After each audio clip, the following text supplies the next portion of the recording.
American pilots after their Apache helicopter went down near the coast of Oman. The 24-foot unmanned boat was able to locate the two crew members who had spent 2 hours in the water and bring them ashore. We do not know whether this helicopter was shot down or whether this was mechanical difficulty, but these Apache helicopters have been aggressively patrolling the Strait of Hormuz looking for Iranian small boats. This comes in a part of a very high tension, and it has gone back down again in the last few days. ABC Chief Global Affairs correspondent Martha Raddatz. President Trump says he thinks a peace deal is close in Iran. Today is Election Day in a handful of states. Lots of attention on the main Democratic Senate race, where Graham Plattner, who's been in the headlines recently, hopes to unseat Susan Collins in November. In California, reality star Spencer Pratt will not compete against Los Angeles Mayor incumbent Karen Bass this fall. This is ABC News. House lawmakers today will question Jeffrey Epstein's former personal assistant, Leslie Groff, who shows up 150,000 times in the Epstein file. Here's ABC's Aaron Katersky. Groff has denied any knowledge of Epstein's crimes or any participation in them. But Maria Lacerda, who says she was 14 when she was first sexually abused by Epstein, told us she finds that hard to believe. She should bring full accountability to this. I think she knows a lot more than what we think. After Epstein died by suicide in jail, prosecutors identified Groff as a potential co-conspirator, but she faced no criminal charges. This is the second time she'll face questions about Epstein, but the first since talking to the FBI 5 years ago. Pope Leo landing in Barcelona. A bit of a chilly reception, though, when he said he roots for Real Madrid instead of their beloved Barcelona's team. Real Madrid posting video of the moment he said it. The comments on social media trying to convince others that Madrid is the team of God. Barcelona disagrees. Sherry Preston, ABC News. Seattle leaders are calling for action after violence along Aurora Avenue. But first, KIRO Newsradio real-time traffic. This traffic report is brought to you by Seattle Sports. It's about an hour and a half from Federal Way to Seattle. An hour of that is just from South Center alone. Expect 20-minute delays. It is bumper to bumper without the expressway open over there. The West Seattle Bridge is backed up all the way to the golf course. The northbound 405 corridor through 44th is still a struggle. You'll need about 50 minutes to go from Renton to Bellevue. That's 15 minutes behind schedule. The Valley Freeway is crawling at the north end, and it's a struggle to get out of Marysville. It's about an hour and 20 from Everett to Bellevue. Download the Seattle Sports app to stay in the know with the latest news, scores, and opinions about your favorite teams. KIRO Newsradio 97.3 FM Northwest News. Now, the latest from KIRO Newsradio and mynorthwest.com. Good morning. I'm Katrina Gashard. It has taken weeks of passionate lobbying from North Seattle neighbors, but now city council members are calling for direct action on Aurora Avenue crime. The update from KIRO News Radio's Corin Hake. City Council President Joy Hollingsworth is now advocating for street closures, a measure neighbors have long requested for a section of Aurora Avenue North. This is neighbor Lacey Tigertson. It is really everything you would want in a neighborhood, except for how Aurora is spilling into our neighborhood, which it used to not. Now the Seattle Times reports Hollingsworth has asked Mayor Katie Wilson to close 5 side streets off Aurora in hopes of keeping gunfire and the sex trade away. A newly introduced council bill would allow street closures if the police chief says they are necessary to prevent criminal activity. Corin Hake, KIRO News Radio. The 21-year-old suspect connected to the so-called OnlyFans house in Bellevue is charged with human trafficking and money laundering. KIRO 7 TV's Eric Thomas spoke with a woman who says she was recruited multiple times while she was still a minor. For them, to try to recruit me multiple times, it wasn't just once, it's just so baffling to me, and the fact that it's not just me and it's so many of these other girls. Nikita Tikiello is facing 4 counts of human trafficking as well as charges of money laundering and organized crime. That following a disturbing pattern dating back to 2024 of allegations of assault, strangulation, and threats with guns for those young women living at the house. Tikiello is being held on $5 million bail. He is set to be arraigned tomorrow morning. A major change could be coming to Washington classrooms. No cell phones during the school day. The Seattle Times reports Governor Bob Ferguson and State Superintendent Chris Reichdahl will ask lawmakers next year to approve a way for the day. It's a policy for K-12 public schools. That would mean phone off and put away for the first bell to the last, including lunch and passing periods, with some exceptions for medical needs or learning plans. A press conference is set for 10 this morning. Pierce County Sheriff Keith Swink has opened an investigation at the Grand Kapowskin High School after vials of what appears to be testosterone showed up at an LGBT Pride Month display. He tells the Jason Rand Show on Seattle Red 770 AM deputies have seized the vials for testing. The purpose for police involvement is if this is truly testosterone, that's a controlled substance.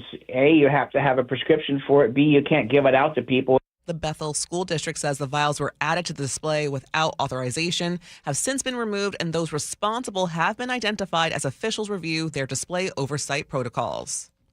Seattle Seahawks superfan Chris Pratt got an early look at the team's Super Bowl championship ring. In a video posted by the Seahawks, he appeared stunned. Oh, whoa, look at those big old football diamonds. Huge diamond, the football cut.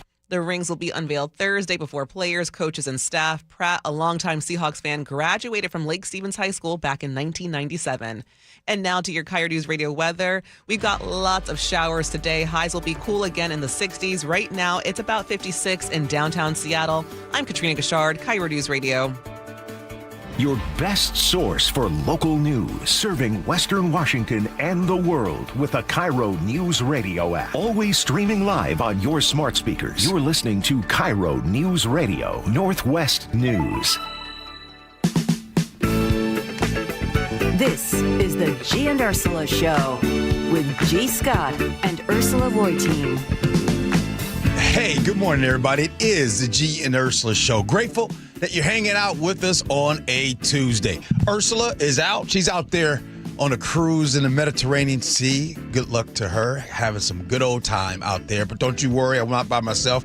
I got Ian today. He's here in place of Nick today. And, of course, Chef is here producing the show. Good morning to you, Chef. Good morning, y'all. Hey, seriously, we got a lot of people coming in to hang out with the show today. So let me tell you what happens at 11 a.m.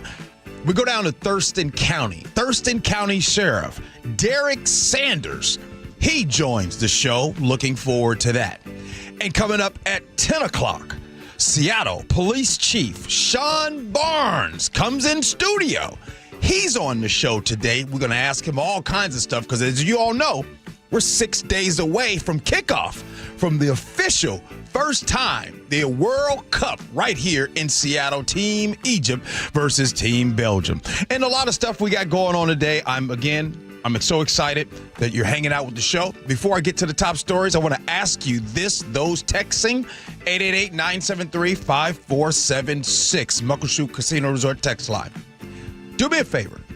Describe your morning in just 3 words. Text in. Describe your morning in 3 words, and at some point, I'll respond to that. But right now, let's get to it. Top stories of the day brought to you by Pittergas Law. Turns out that security for an international event expected to bring 750,000 people to Seattle over the coming weeks requires more than cameras. To that effect, law enforcement agencies from around the state, along with federal partners, have spent years preparing for every imaginable threat, including those from above. Drones are capable of carrying payloads, and when we're talking about payloads, it's potentially explosives. That's a possibility. So the King County Sheriff's Office will have 3 drone monitoring and interception units in play.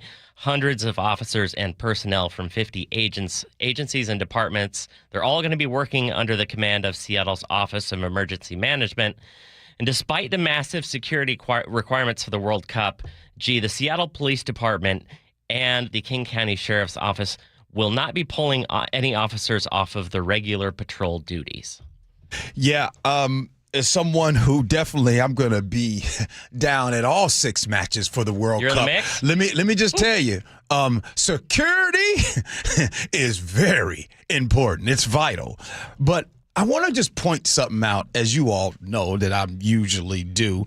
$625 million have been allocated for World Cup security. That's across the country, right?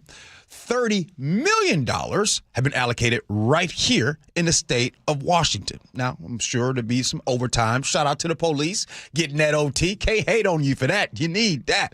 But I just want to say that while I'm excited, and I think everybody's excited, everybody wants security and public safety.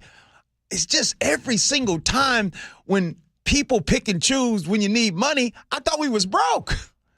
You see what I'm saying? Now, here's the thing where I want you to catch. The money is always there, because when it's time to roll out the red carpet for the world to see, the checkbook flies open. It reminds me of you all listening. You guys know what I'm talking about. You ever, like, through the week with your mom and dad back when you was growing up, and you was having hot dogs and corn dogs and tater tots on paper plates? But then when company comes over, your mama pulls out the good china, and then y'all having steaks and everything. So this is all my question. Like, why does it always change? Why does everybody change when company comes over? See, this budget and everything for the money, again, I want more security, but it just goes to show you that we put this energy into things we love, so the world is going to be watching, so we got to do this. And by the way, this isn't just a local thing. This is federal dollars. These are also some state dollars, all kinds of money. There's all types of buckets they get pulled from. So my question is, we got to continue with these buckets. We all want to have more safety and all those things. Let's continue this energy to make better for that. Well, we're talking security for the World Cup. Neighbors on Aurora are saying, hang on, what about us? Mm-hmm. To that effect, Seattle City Council President Joy Hollingsworth is calling for a full closure of 5 side streets on Aurora Avenue North, of course, to prevent the spillover of traffic and bullets from the longstanding sex trade there. This comes after a march and a rally from neighbors yesterday. They're sick of the gunfire on their streets. This is Jake, whom we've heard from quite often. SPD's own data that was shared with me recently confirmed that over 60% of the shootings on my block are directly related to prostitution. That still leaves about 40% from other causes. The temporary barriers erected by neighbors, of course, removed by the city, and there's traffic calming barriers up. But Hollingsworth says those measures clearly are not enough. I was talking to Charlie Harger in the newsroom, and Chef kind of overheard it. And by the way, I know I give love to my colleagues because I know sometimes it's hard talking to me, especially lately, because I will go down a rabbit hole that goes crazy, and it was like, gee, I didn't want all of that. First, let me just start off with you, everybody wants what's happening on Aurora to come to an end. The people that live up there, they deserve better in that area. I think we can all agree with that, no doubt. However, when we were younger and we were sick, some of you all's grandmother just gave you Robitussin, or some folks just gave you Tylenol. So when you had the fever, right, they would give you Tylenol until the fever broke, right? But sometimes that fever comes from an infection. You never probably address what's really wrong. All you addressed were the symptoms. Let me explain the symptoms. On Aurora, last month, there were 8 shootings. Follow me now. There were 8 shootings on Aurora. A bullet went through a baby's bedroom, right? That's not good. We have folks marching out in the street. And right now, here is the Tylenol. Here's the Tylenol. Close the roads, barricades, planterns full of dirt. Now, I hope that stops the bullet right now. I hope that protects our babies in that area right now. I hope that it protects everyone in that area. And so instead of 8 shootings in the month of May, we have 0 in the month of June and 0 in the month of July. But see, that's the thing about Tylenol or Robitussin or whatever your grandmama gave you when you were younger. You got your body burning up from this infection, the shootings that's happening on Aurora. So when the fever comes down, right? When the shootings come down in the month of June and July, there's a lot of people that will take a victory lap. And they'll be like, oh, things are solved. And so my question to people that lives in that area on Aurora, you tell me, is it solved then? No, it's not, right? You still have to address the infection. It is still in the blood. You can't arrest your way out of what is happening on Aurora. So you can barricade all you want. You still have to treat what's going on. So what is outside of Tylenol or Robitussin? What else is there? Real investment in that area, more opportunity in that area, more money in that neighborhood. When you invest true, real investment into those neighborhoods, the people that have bought, the people that live there, they will then see a real increase, right, in public safety. They'll see a decrease in the amount of shootings, and hopefully then you can really address all of the pimp wars and sex trafficking and everything like that. But I'll leave you with this. You can't keep giving it Tylenol and expecting the fever not to come back again. Over 10,000 people applied for an apartment in Seattle's first social housing building. This is coming through Seattle's social housing developer, which is funded through Prop 1 back in 2025. So residents who make about $35,000 or less, they're eligible for units priced at $700 a month, while those making up to $58,000 a year will pay $1,200. Seattle social housing developer paid $61 million to buy the Alara at the apartments in Belltown. And while there are 150 units in the building, Gee, there are only 15 of those currently available. So this is one of those, you guys going to probably have to refill your coffee. Half of you are going to be mad at me. Half of you are going to be like, well, I don't know what that G's talking about. So either way, I'm going to make folks mad. So, and I told Chef this morning, I'm like, yeah, I shouldn't maybe do this, but I'm going to.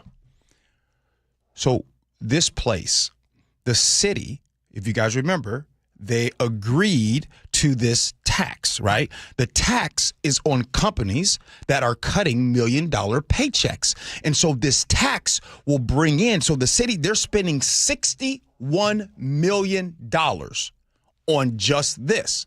And it's social housing, right? So it's 150 units.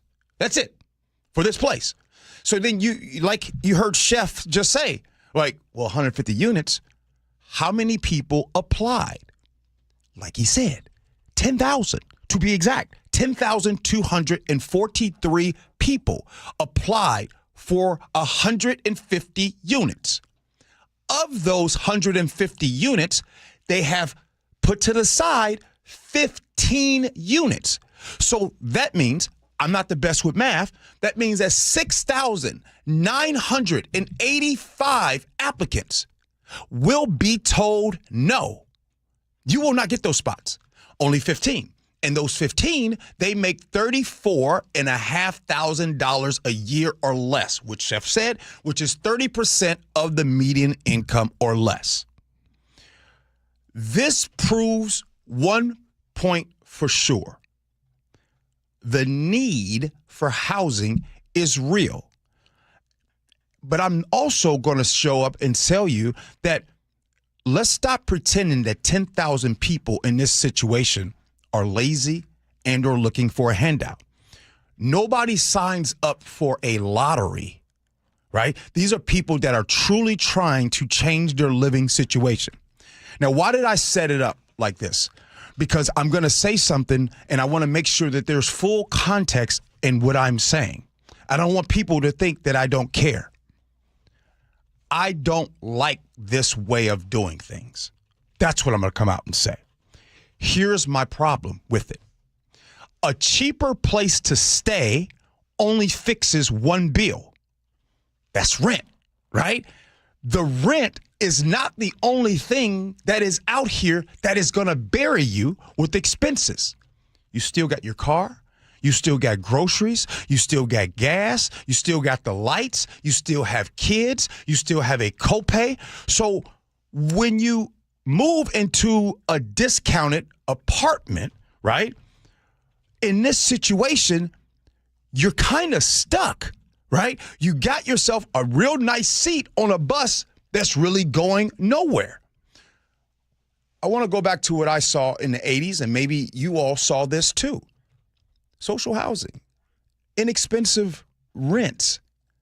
You guys remember in big cities across the country, in Chicago, Robert Taylor Homes, Cabrini Green. Maybe you saw those type of housing here. And what happens is, and this is the part that I just really wanted to point out, is you're in these situations where you stay. And not only do you stay in these situations, you have family that comes to live with you because you have a nice area in which you're living in. So you got family. So what was supposed to be a launch pad for you ends up being a place where you almost just stay. So where am I going with this?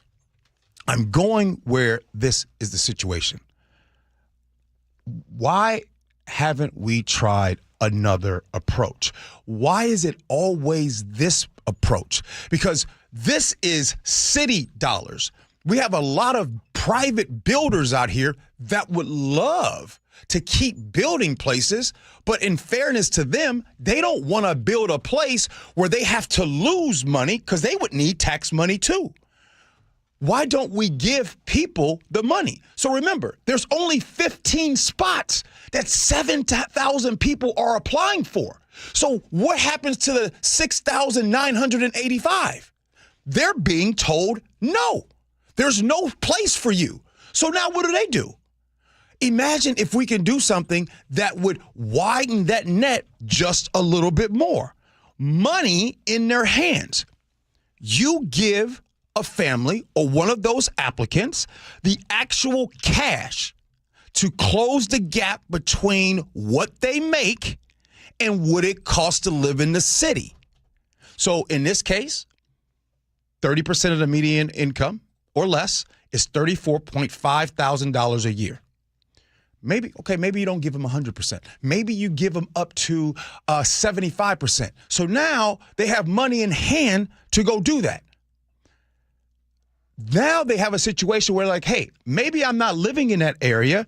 Maybe I want to go and live closer to where my job is or closer to where my grandma lives so she can watch the kids. Or my best friend lives over there. I want to go live closer. They can watch the kids. Or, hey, instead of going to get housing, hey, chef, can I rent a room in your place? I rent a room in your place and give you some money. So now you have an opportunity to stack up. Now, I told you that half of you guys would think I'm crazy.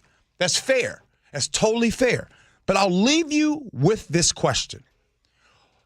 Let's just say your tax dollars are going out anyways. Hear me out. What would you rather have happen? And you can text me this answer. I'm going to give you two choices. Your tax dollars are going out. Your first choice is this goes towards helping those get cheaper housing. Your second choice is this money goes toward helping people get closer to the median income for that area, cash-wise. What would you rather do? I'm just giving you those two. And even if you think I'm crazy, I'm curious for the people that's listening, where do you stand on that topic?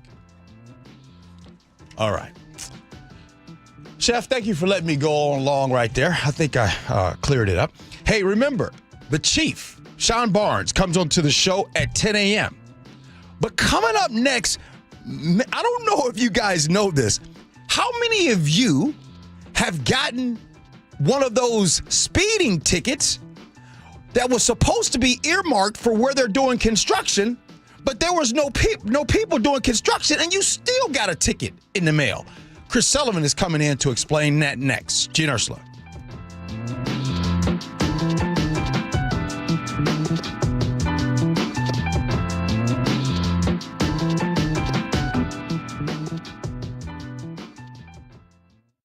KIRO News Radio, winner of 7 regional Edward R. Murrow Awards. Breaking news coverage, best newscast, excellence in writing, investigative reporting, sports reporting, hard news, capped with a prestigious prize for overall excellence. And we thank you, our audience across the Pacific Northwest. You are the reason we strive to be the Northwest's trusted news source. KIRO News Radio, 97.3 FM. Did you really think Pure Talk was just going to sit back and watch America turn 250 years old without doing something awesome to celebrate? Of course not. That's why they're raising $250,000 for America's Warrior Partnership by the end of July. America's Warrior Partnership is on the front line of preventing veteran suicide. They've had extraordinary success, and here's how you can help. When you switch your cell phone service to Pure Talk this month, you'll be invited to round up to support America's Warrior Partnership.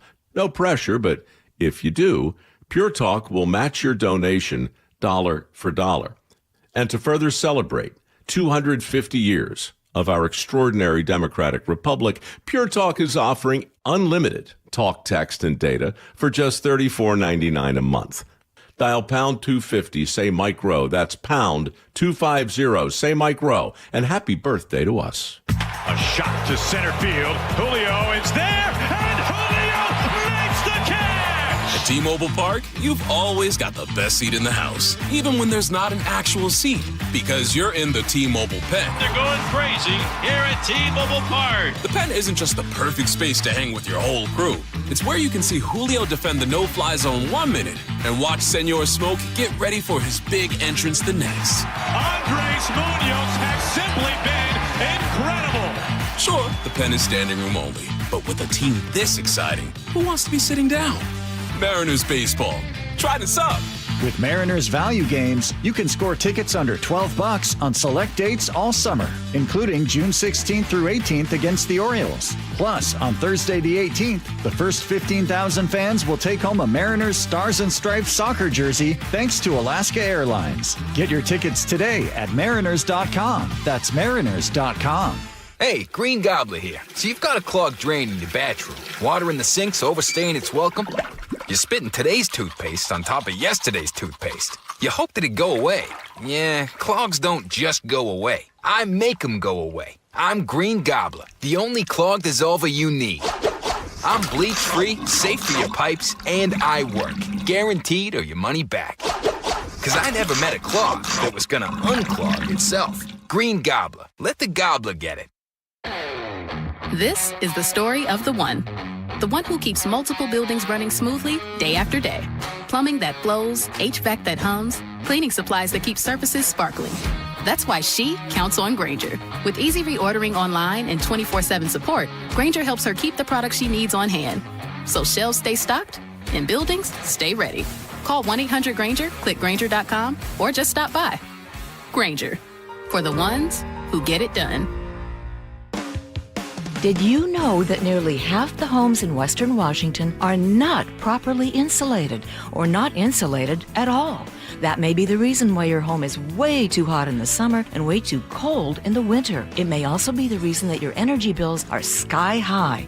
Right now, Insulation Northwest is offering a free inspection of your home's insulation. This is a $199 value and it's absolutely free, no obligation. Just call today and Insulation Northwest will arrange a time that works with your schedule. We'll perform a thorough exam of your home's insulation and give you the advice you need to start saving thousands.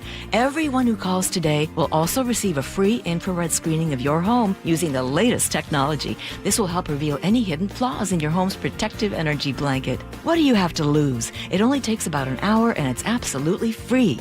Call Insulation Northwest today, the real insulation company. InsulationNorthwest.com. Hey, John, why don't you tell everybody why you started going to Longevity Medical Clinic? I don't want to do that. I can tell you, I started going to Longevity Medical Clinic before I started doing these commercials, but that why I win is not important. Oh, it absolutely is. Okay. I'll tell you. I was a Sammamish City Council member, and whenever they had asked me to do the Pledge of Allegiance, I couldn't make it through the whole thing without crying. I know, it's so dumb. I mean, I know I'm patriotic, but what the heck? So I go into Longevity Medical Clinic, and I explain this to them, that there's something wrong with my hormones or something, and they see the testosterone and the estrogen are all out of balance. We balance all that stuff, and I can do the Pledge of Allegiance without crying. But I've also noticed that I deal with stress a lot better, don't I? Yes, you're a lot easier to live with Yes. because you're getting more sleep, you have more energy, you're better organized, and I'm not helping you look for your car keys every morning. Right, because now I've taken the steps to take care of my mind and body. I strongly recommend anybody get the free health analysis at lmclinic.com. That's lmclinic.com. KIRO News Radio 97.3 FM Northwest News. Now, the latest from KIRO News Radio and mynorthwest.com. Good morning. I'm Katrina Gashard.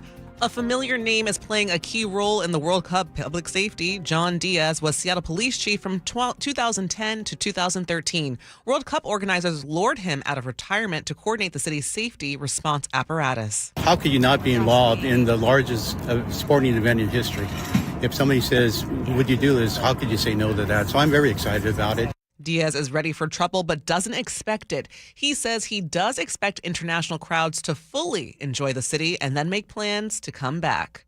Bail is set at $250 for a 16-year-old accused in the stabbing of 4 people at Foss High School back in April. Walid Ahmad Esaki is charged as an adult with 4 counts of first-degree assault. Last month, when he pleaded not guilty, bail was set at $750,000. But a Pierce County judge imposed that lower amount Monday and ordered home electronic monitoring. The judge also prohibited Esaki from contacting the school and from using social media. Frank Lindsay, KIRO News Radio. Pierce County deputies arrested a 31-year-old man in South Hill after complaints he was approaching children at an apartment complex. Calls came in Saturday evening along the 14100 block of Meridian East. I'm going to ask you a question. Are you a sex offender? Yes, I am, sir. Okay. Am I ever doing anything like that again? Never in my life. I'm not Have asking- I done anything linear to it? Deputies say the suspect refused commands to stay put during questioning. After multiple failed attempts to get him into a patrol car, a struggle followed. He was eventually detained and booked for interfering with an investigation and violating sex offender terms. Boeing is celebrating a major milestone with one of its biggest customers. 100 years from today. American Airlines has taken delivery of its 100th 737 MAX jet during the carrier's 100th year anniversary. American still needs about 140 Boeing aircraft on order, including additional 737 MAXs and a 787 Dreamliner. The delivery comes as Boeing works to ramp up production in Everett. Now to your KIRO News Radio real-time traffic. This traffic report is brought to you by Home Comfort Alliance. The Valley Freeway is super slow at the north end. It's a struggle to get out of Marysville. It's about an hour and 15 minutes from Everett to Bellevue. It's about an hour and a half still from Federal Way to Seattle. It's about an hour, or rather, expect 20-minute delays. It's seeing about a few brake lights right now without the expressway open over there. And the West Seattle Bridge is getting a little bit better. Northbound 405 corridor up through 44th. You'll need about 50 minutes to get from Renton to Bellevue. That's about 20 minutes behind schedule. This traffic report is brought to you by Home Comfort Alliance. And for your weather, lots of rain today. Highs will be cool in the 60s. Right now, it's about 56 in downtown Seattle. I'm Katrina Gashard, KIRO News Radio. Your best source for local news. You're listening to KIRO News Radio, Northwest News.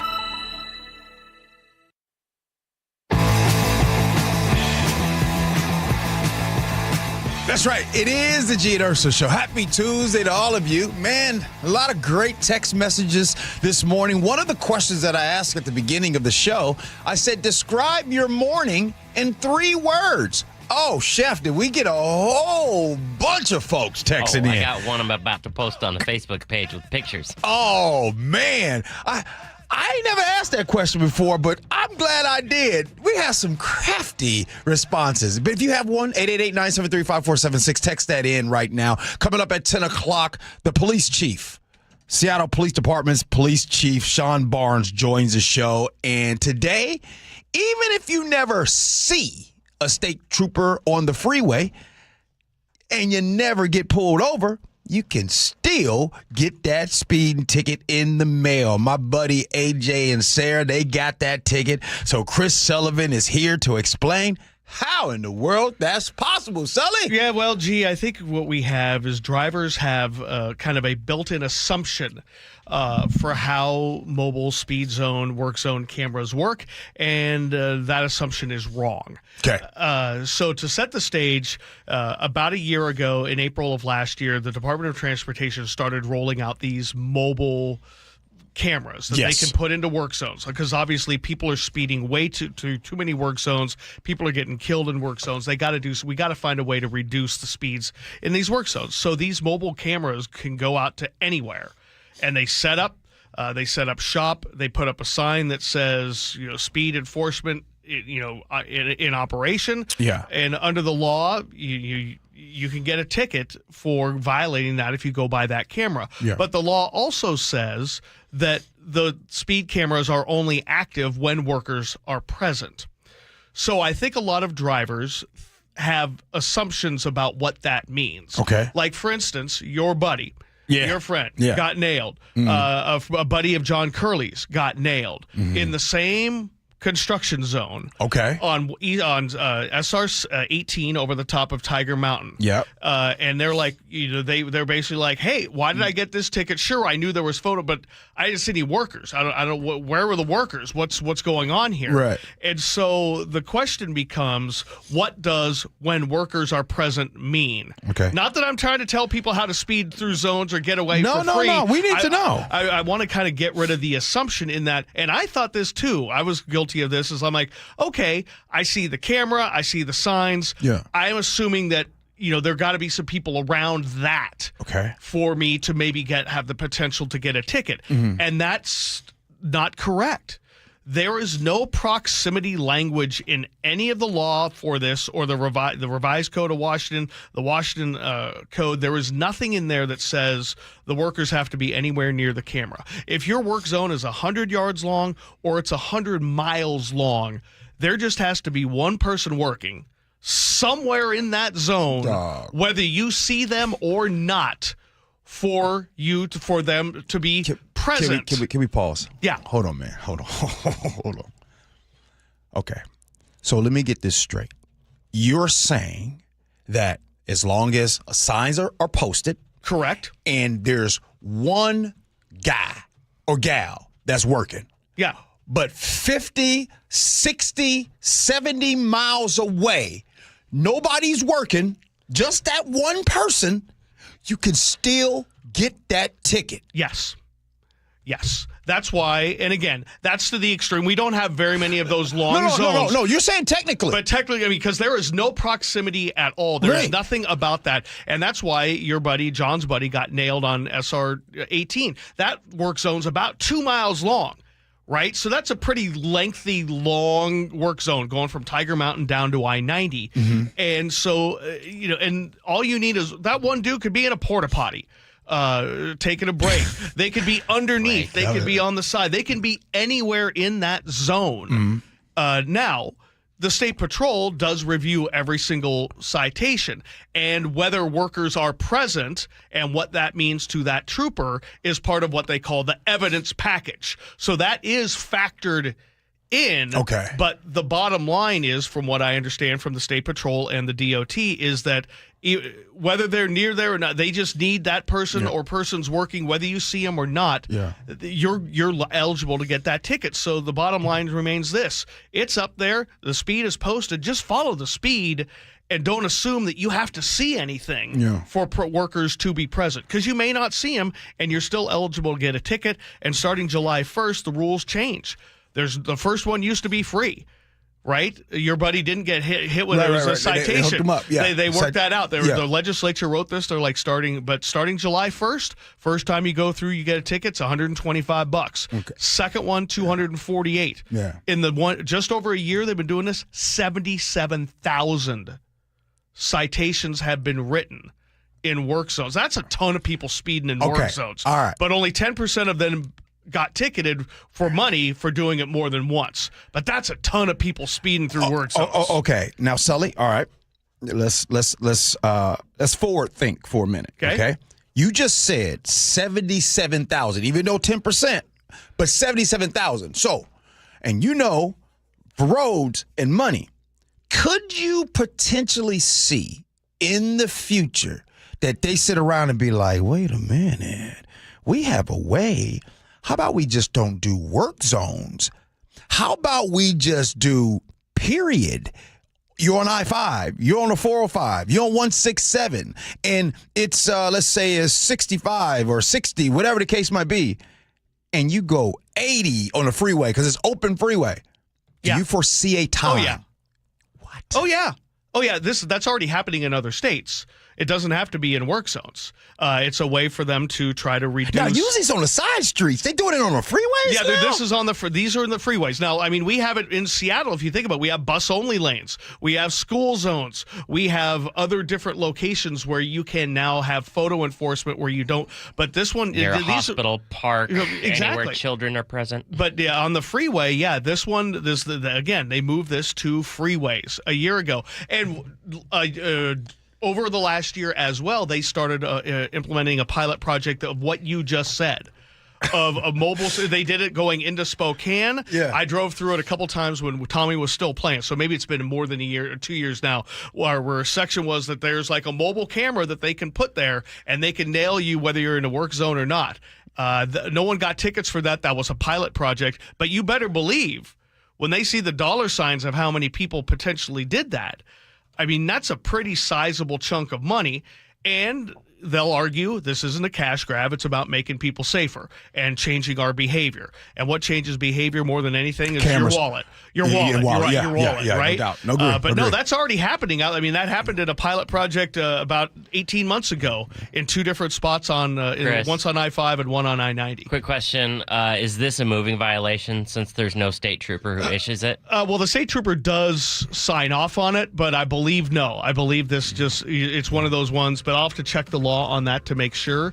But yeah, it changes July 1st. I just want to say, I love how these moving violations or tickets, they be sneaky with this stuff. Only the Sullys of the world, and this is why we have you here, so you can keep educating us on what to do and what not to do. And I even made the same bad assumption on what workers present meant to as well. So I'm just here to try to educate everybody. But again, bottom line, don't speed through work zones. Everybody deserves to get home, right? Especially those workers. Have you ever stood on the side of the freeway? That's scary work. It is scary. Just imagine people whizzing by you right now at 80 miles an hour. It ain't easy. Thanks, Sully. Appreciate it. Hey, remember, Seattle Police Chief Sean Barnes joins the show at 10 o'clock. But right now, are robots smart enough to take your order at the drive-thru? I'm going to tell you why a whole lot of Happy Meals are making a whole bunch of adults angry. I'll tell you next, Gee Ursula.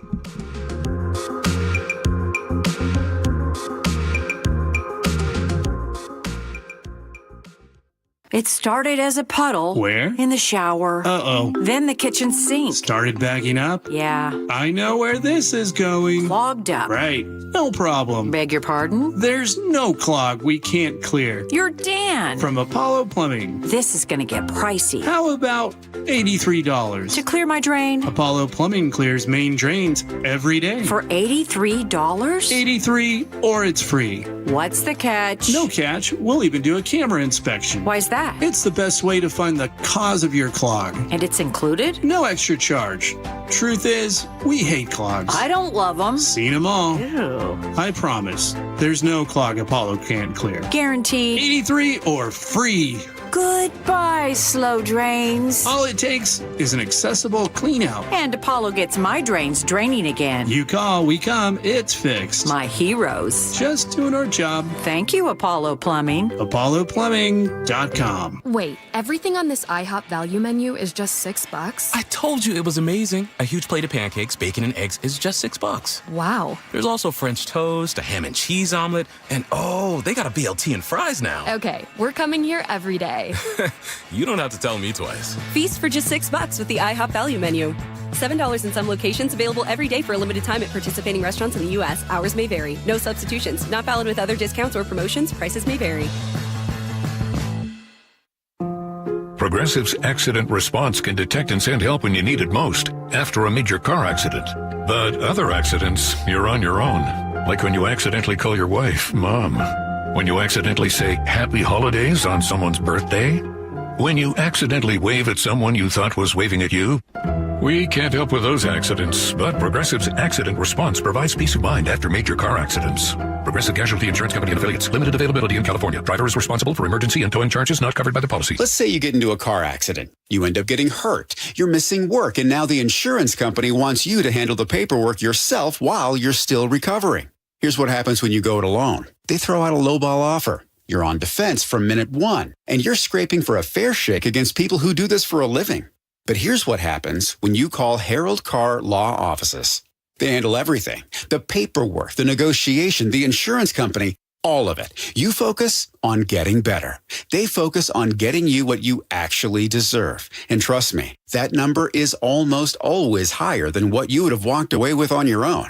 7 locations across Western Washington, a huge qualified team, and a free consultation at carlaw.com. Carr is spelled with 2 R's, C-A-R-R. They'll actually listen to you and give you an honest assessment without any pressure. That's carlaw.com. 2 R's in car. Car accident? Call Carr. C-A-R-R. carlaw.com. Guys, want long-term health you can count on? It starts with knowing your numbers. This June, for Men's Health Month, Revive Seattle is offering a free comprehensive wellness panel, a $400 value, including testosterone, blood sugar, heart health, and more. Take control of your health today and stay strong for the long haul. Offer ends June 30th. Call 206-529-1111. That's 206-529-1111. Or visit ReviveMen'sHealth.com today. The team that gave me back my full head of hair, Advanced Hair, is once again the winner of the 425 Business of the Year. Dr. Perungo and his world-class team begin regrowing your own natural hair the very next day. And Advanced Hair guarantees your new hair will grow, just like they did for me. Find out why Advanced Hair is the best of the best. With your free consultation, you'll receive $250 off and 250 free hair grafts. 425-449-8185 or advancedhair.com. Do you get sinus infections, congestion, sinus pressure and pain, sinus headaches? You've gone to the doctor. You visit urgent care over and over again. And it's always the same thing, right? Oh, I know. Let's try antibiotics and some nasal sprays. But they just keep coming back. You may suffer with chronic sinus infections. The good news? Relief is possible. How? A minimally invasive procedure called the Sinusoft procedure, available only at the Modern Nose Clinic. Imagine a procedure so delicate there are no narcotics. Less cutting means less bleeding, so no packing, and no operating room. The Sinusoft procedure is designed for the clinic. If you suffer with chronic sinus infections, facial pain, pressure, and congestion, find out if the Sinusoft procedure, available only at the Modern Nose Clinic, is the solution for you. Call and set an appointment today. 206-388-2770. 206-388-2770. That's 206-388-2770. Insulation rebates from PSE are at historic highs. American Crawl Space and Pest Services gave over $3 million in PSE insulation rebates last year, more than any contractor in Washington. Homeowners, business owners, and PSE trust American Crawl Space and Pest Services. Was your home built before 1990? Visit AmericanCrawl.com to see how much you can save on replacing your insulation. American Crawl, the heroes you call.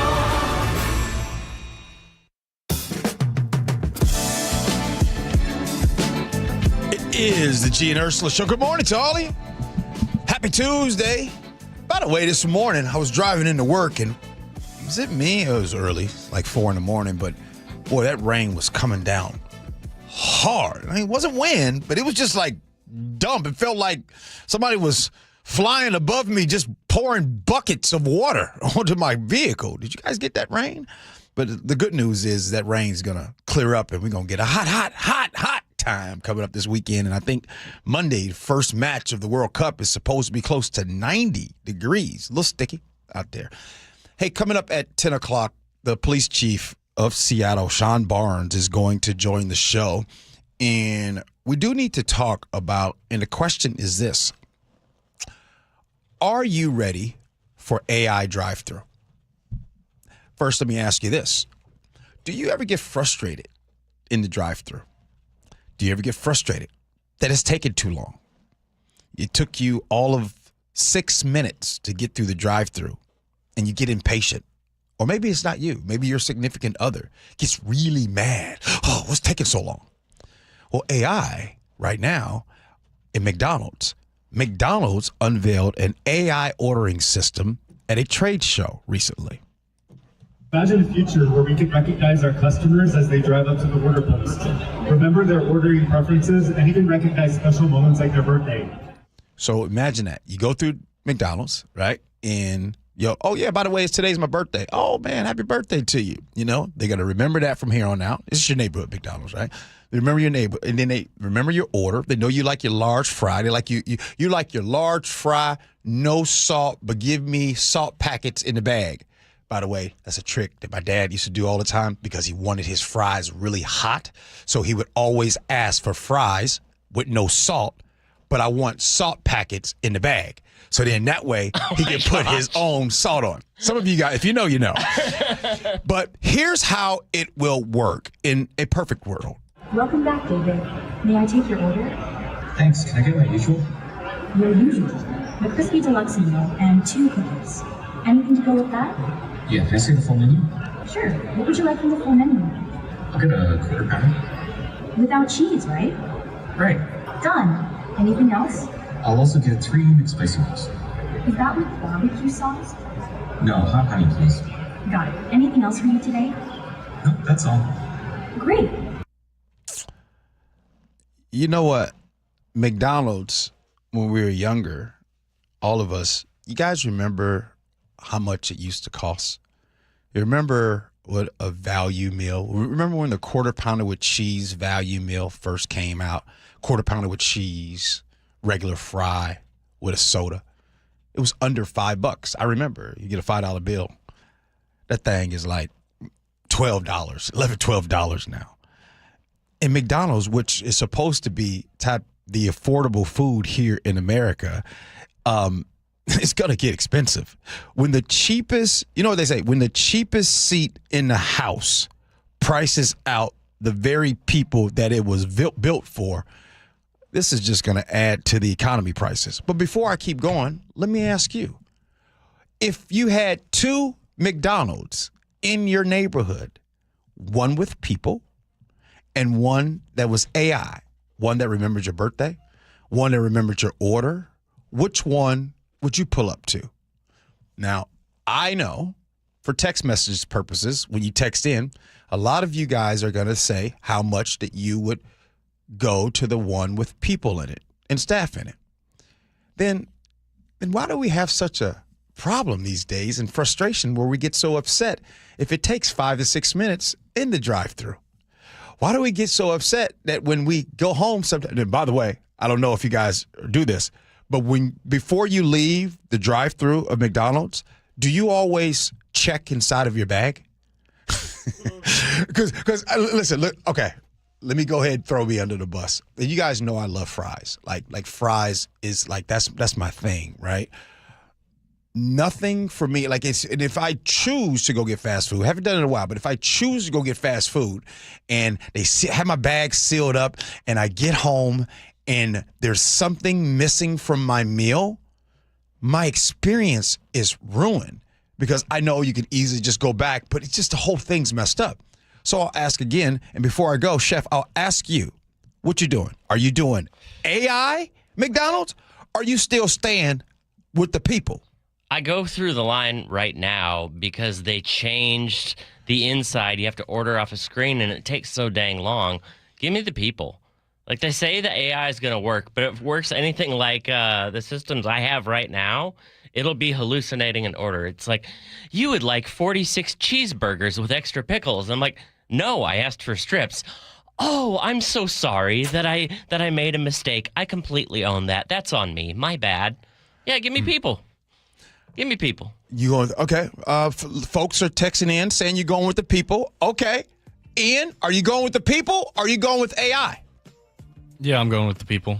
I mean, yeah, like Chef said, like half the time AI doesn't get it right anyway. You want like I feel more secure in a person getting that job right, and also like it's work for them. Can I tell you respectfully, Ian, respectfully, Chef, and respectfully to everyone? I don't believe you. I don't believe you. If he gets it right. And by the way, it might start off getting it wrong, but at some point, you know how AI goes. It will start to get it right, and before you know it, boom, boom, boom. Why? Because we are so getting used to efficiency. We're so getting used to right now. We are so getting used to not having a frustration with something. We just want to get it right. And by the way, one last comment, a question I have for you all. You know how Brown Bear, some of you all go to Brown Bear, the car wash, and you can pay for $14.99 a month or X amount of dollars a month so you can continue. You can go there anytime you want. Can I ask you guys this? Would you pay a subscription, hear me out, to McDonald's? And let's say your subscription is $30 a month, but you get to go through once a day, and you can get you some fries or a burger once a day, but a subscription for $30. Would you do it? I'm crazy. It shows up on the bill is not McDonald's on my credit cards. Coming up next here on the Gee and Ursula Show, I see the chief is here. Chief Sean Barnes, Seattle Police Department. He's going to join us here on the show. We do that next. Gee and Ursula. At Fisher Investments, we may seem like other money managers, but we're different. Are you really that different than the rest of us? We are. As a fiduciary, we always focus on what's best for our clients. What services do you offer besides investing? We have a team of specialists in financial planning, estate planning, and more. Your clients rely on you for all that? Yes, we ensure clients receive unparalleled service at every step of the relationship. Okay, but you still sell commission-based products, right? No, because we believe that's a conflict of interest. We prioritize service over sales goals. So, then how do your fees work? We have a simple and transparent fee that's a percentage of our clients' portfolios. So we do better when our clients do better. Wow, we're more different than I thought. At Fisher Investments, we're clearly different. Learn more at fisherinvestments.com. Investing in securities involves the risk of loss. Hey, Jake Skorheim here. If your summer home improvement list has a new roof, siding, or a gutter upgrade, you owe it to your home to give Valentine Roofing a call. And once again, they've been awarded the best in the Pacific Northwest for roofing by the Seattle Times in 2025. And right now, qualified homeowners can take advantage of $0 down and 0% financing with 6 months deferred interest when paid in full within the promotional period. Financing subject to approved credit. Call 206 Roofing today, and remember, when you see the red Valentine van, you know your home is in good hands. This is the story of the one. As a maintenance engineer at a beverage manufacturing plant, he starts his day knowing every line is ready to run because Grainger delivers the industrial-grade products he needs to keep mixers, conveyors, and packaging equipment moving. With Grainger's vast selection of bearings, belts, and motors, he keeps operations running smoothly, so nothing grinds to a halt.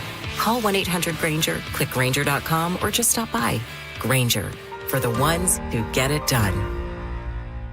Finding great candidates to hire can be like, well, trying to find a needle in a haystack, but not with ZipRecruiter. Its powerful technology actively finds and invites qualified candidates to apply to your job. So while other companies might deliver a lot of hay, ZipRecruiter finds you the needle in the haystack. See why 4 out of 5 employers who post a job on ZipRecruiter get a quality candidate within the first day. Try ZipRecruiter for free at ZipRecruiter.com/free. That's ZipRecruiter.com/free. ZipRecruiter. The foggy mornings, the dragging afternoons, that nagging feeling like you've lost you. Well, you're not making it up. It's Manda Factor. At Juvacor Health and Wellness Center, hormone replacement therapy starts the way it should. A real conversation face-to-face with female providers who have spent years specializing in exactly this. Your care is guided by labs and shaped around your life. Dr. Hostetter's practice has expanded from the flagship location, Seattle Regenerative Medicine Center in Bellevue, to Tacoma. JuvacorHealth.com. Feel like yourself again. From the FIFA World Cup to competitive business environments, grand ambitions lead to game-changing achievements. At Bank of America, we're there to support businesses at every step, providing insights and expertise to help you gain an edge. He shoots, he scores! What would you like the power to do? Explore winning business solutions at BofA.com/gamechangers. Bank of America, official bank of the FIFA World Cup 2026. This is the story of the one. As a maintenance engineer at a beverage manufacturing plant, he starts his day knowing every line is ready to run because Grainger delivers the industrial-grade products he needs to keep mixers, conveyors, and packaging equipment moving. With Grainger's vast selection of bearings, belts, and motors, he keeps operations running smoothly, so nothing grinds to a halt. Call 1-800-GRAINGER, click Grainger.com, or just stop by. Grainger, for the ones who get it done. Your best source for local news. KIRO Newsradio, KIRO FM and HD1, Tacoma, Seattle, Northwest News. ABC News, I'm Wayne Cabot. Jeffrey Epstein's executive assistant ignored reporters as she arrived today for a congressional hearing on what she knew. Leslie Groff was an assistant for 18 years. Oversight Chairman James Comer says she has information very valuable to the investigation. Her name appears more than 150,000 times in the Epstein files. Through her attorneys, Groff has denied any knowledge of or participation in Epstein's crimes. The House Oversight Committee also plans to interview Bill Gates later this week. ABC's Peter Haralambous. We will know after today's voting if people in Maine can overcome concerns about Democratic Senate candidate Graham Plattner. The New York Times reported several former girlfriends described what they called unsettling behavior. Plattner has strongly denied any violence. ABC's Avery Harper. Realtors are getting busy again. Previously occupied homes are selling at their fastest pace since December. This is ABC News. Screwworm is as bad as it sounds. Now farmers, ranchers, and pet owners in Texas and New Mexico are monitoring their animals. Even as U.S. Agriculture Secretary Brooke Rollins returned to her native Texas to address the New World screwworm situation. Just a couple of hours ago, we had an additional confirmation in a goat in Gillespie County, Texas. Bringing to 5 the number of cases, 3 of them in cattle. Rollins is confident that it can be contained. This is not a virus. It is not a disease. It is a pest. The plan is to release hundreds of millions of sterilized flies to break the New World screwworm's reproductive cycle. Jim Ryan, ABC News in Dallas, Fort Worth. Another security incident involving air travel. This time an Air Canada pilot is accused of flying thousands of passengers on hundreds of flights without the proper license. He's charged with fraud. Game 4 tonight, the Stanley Cup final between the Vegas Golden Knights and the Carolina Hurricanes. The Golden Knights lead the series 2-1. I'm Wayne Cabot, ABC News. Seattle leaders are calling for action after violence along Aurora Avenue. But first, KIRO Newsradio real-time traffic. This traffic report is brought to you by Home Comfort Alliance. The Valley Freeway is running about 33 minutes right now from the Puyallup area down to Renton. It'll take you about a half an hour out of Renton up to Bellevue. The Federal Way to Seattle Drive is about 43 minutes right now. Coming down out of Snohomish County, a few brake lights. It's about 40 minutes from Everett to Seattle. Summer's fast approaching. Get a quote for a new air conditioning system on your phone in just 60 seconds from Home Comfort Alliance. Visit homecomfortalliance.com now.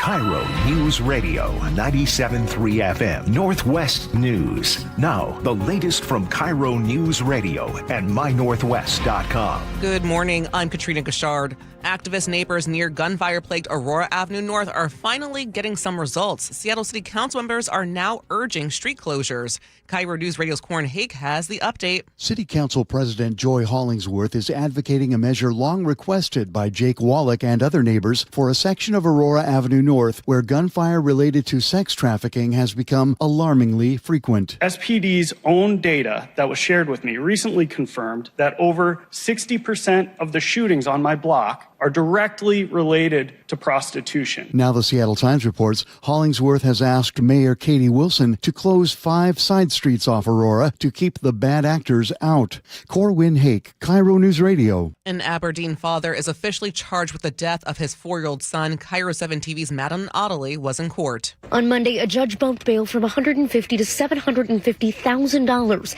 in part because of Jacob Bevan's 3 active warrants at the time of his arrest. Court's review of the probable cause statement suggests that there's likely tampering of evidence as possible. Crystal Singletary clapped in the courtroom as that development came down. Her daughter-in-law was Aiden's biological mother. I wanted him to hear that. She says Aiden's mom is doing her best to hold it together in front of her young kids, even in the face of disturbing details about the way Aiden's body was found with multiple broken bones and burn marks. Kent police are searching for answers after a man's body was found in a brush-covered area near 94th Avenue South and Canyon Drive. Officers responded last night to a 911 call from a person who found the body. Investigators say it had been there for quite some time. There's no obvious signs of foul play, but homicide has not been ruled out. Over in Pierce County, deputies are investigating a shooting in Parkland that left a man seriously injured Saturday night. Deputy Carly Capetto says it happened just after 8 along Park Avenue South. Witnesses reported shots came from a vehicle that sped off after the male was struck. When deputies arrived, they found a man in his 40s lying on the sidewalk. The victim was taken to the hospital in serious condition. There's no suspect or vehicle description. And now to your KIRO News Radio weather. Rain turning to showers with breezy and cool conditions. Highs will be in the low 60s. Right now, it's about 56 in downtown Seattle. I'm Katrina Gashard, KIRO News Radio. Your best source for local news, serving Western Washington and the world with a KIRO Newsradio app. Always streaming live on your smart speakers. You're listening to KIRO Newsradio Northwest News.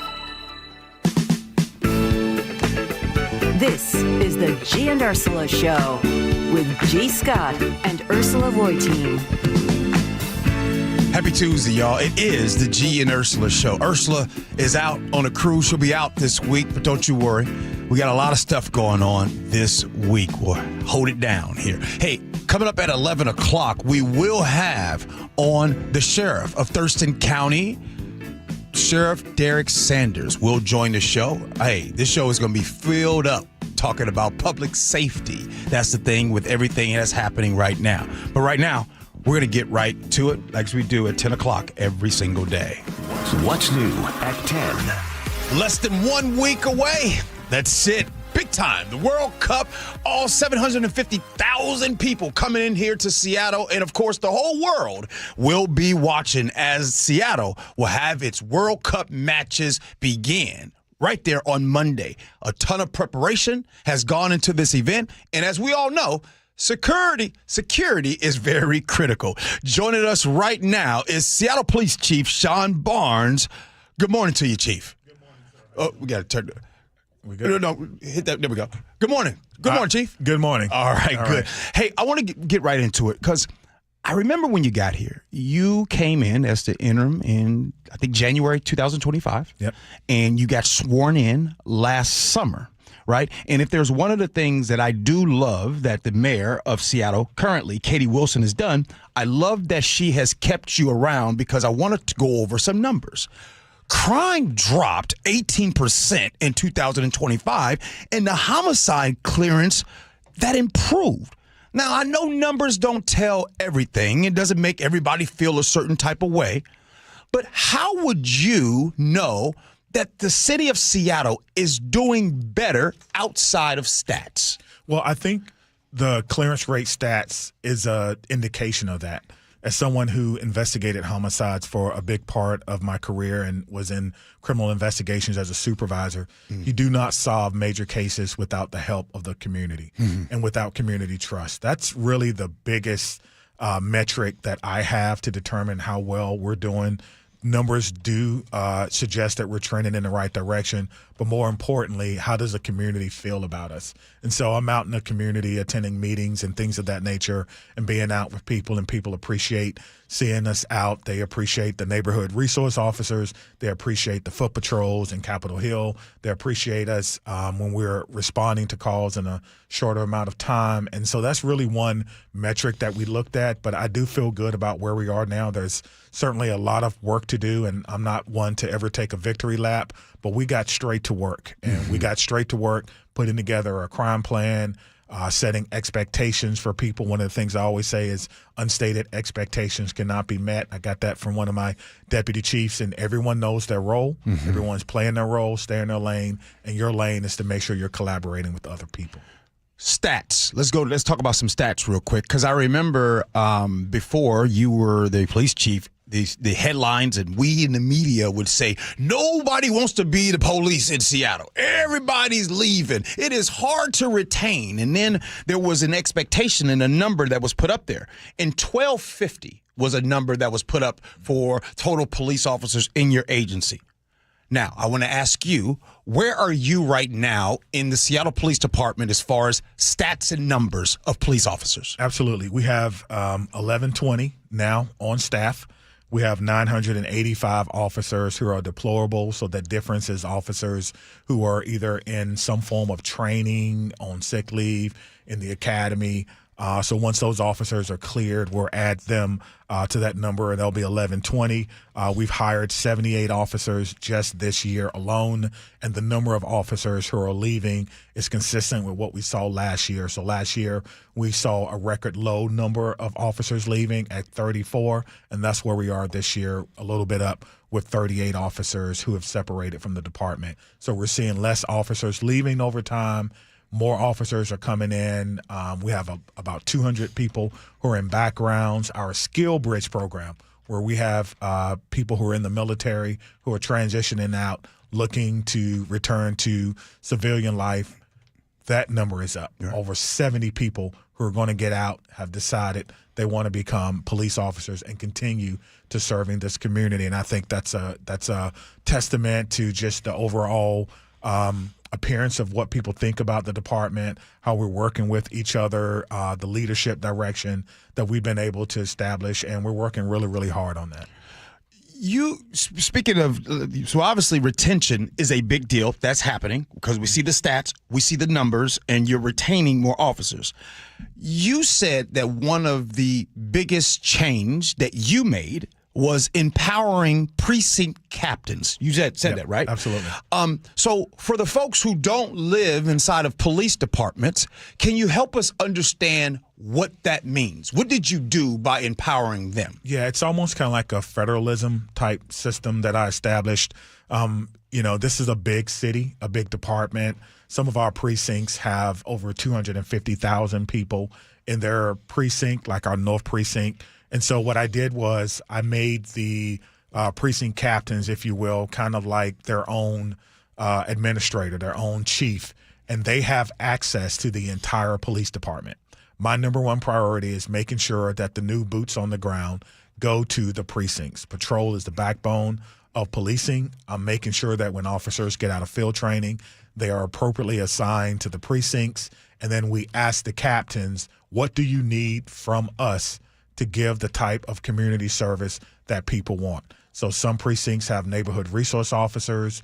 Another precinct may have 90-day emphasis patrols. We're doing that now at 12th and Jackson, where we have 4 officers and 1 sergeant that are working 40 hours a week, specifically on problem solving and collaboration around an area that, quite frankly, has not received any consistent support from us in a very, very long time. And those are the things that we're doing. So, my goal as a leader is to set the mission and vision, but then to move out of the way and provide the resources and support that they need to get the job done.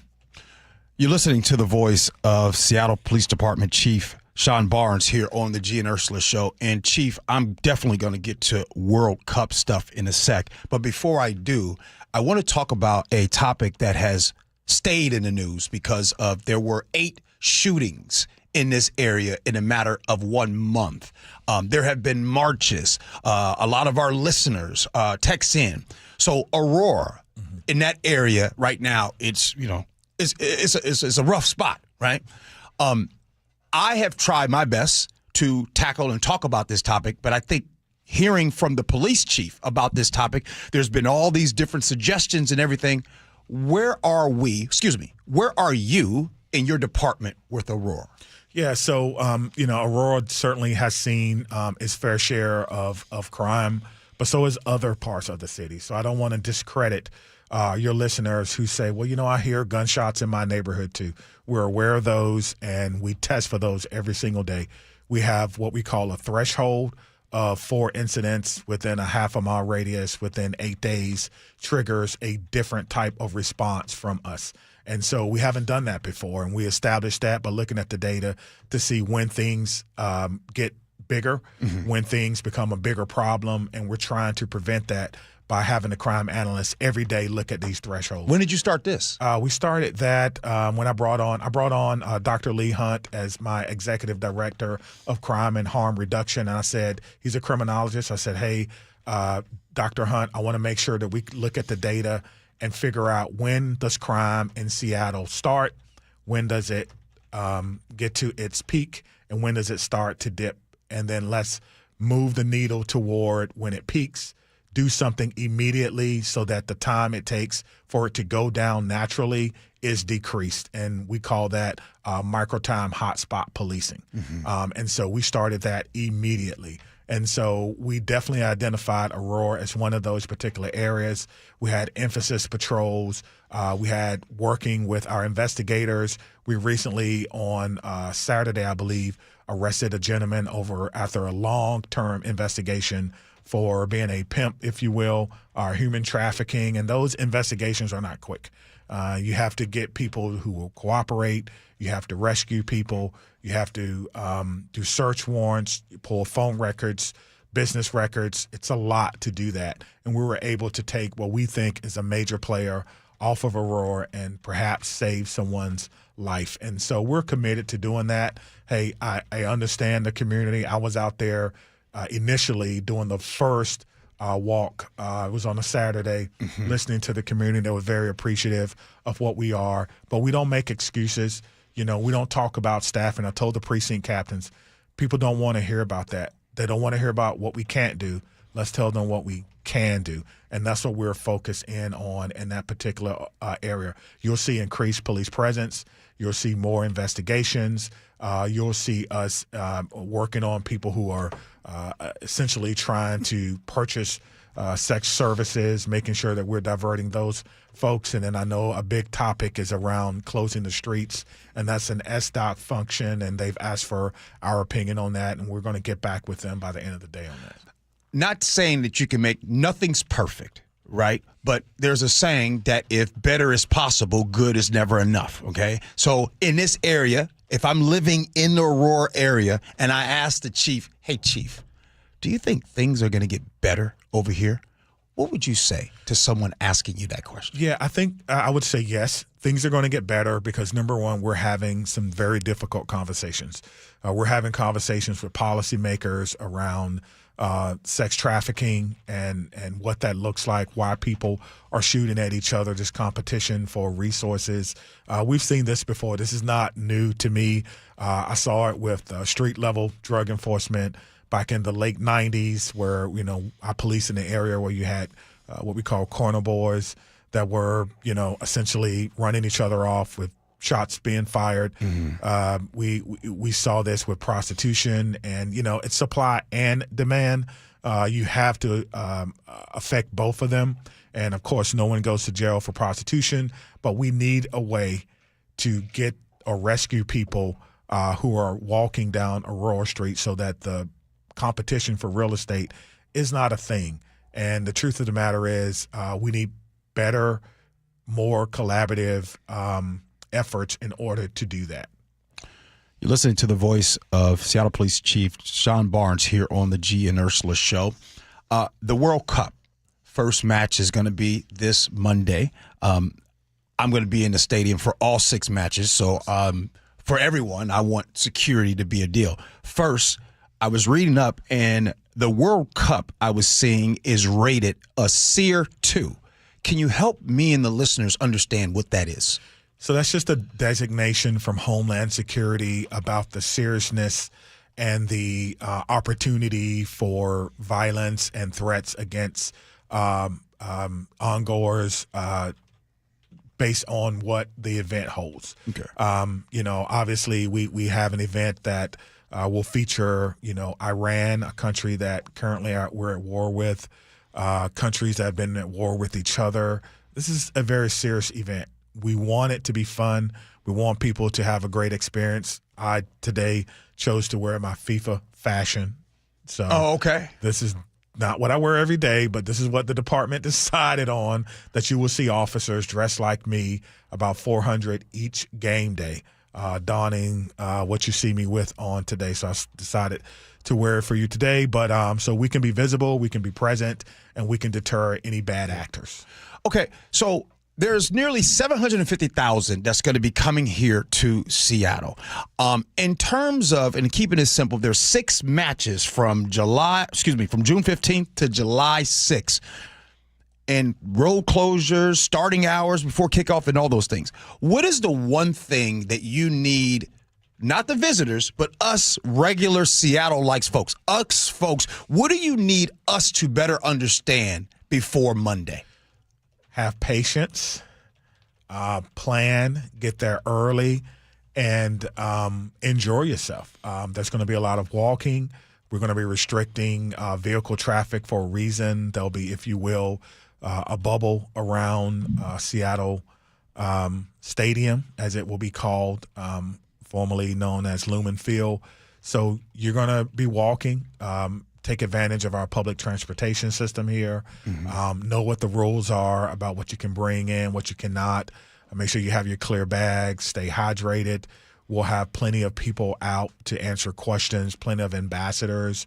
But what I want people to know is worry about having a good time cheering for your team, or just enjoying soccer, or picking a team when you get there, because I will be worried about public safety. We have plenty of partners, plenty of officers, plenty of great plan that started over 2 years ago. Before I even came to Seattle, we started planning for this. So I think we're going to have a good experience, and I just want people to know that we're working very hard behind the scenes. I want people to know this too, because it comes up. There'll be some things that you will see and some things that you will not see.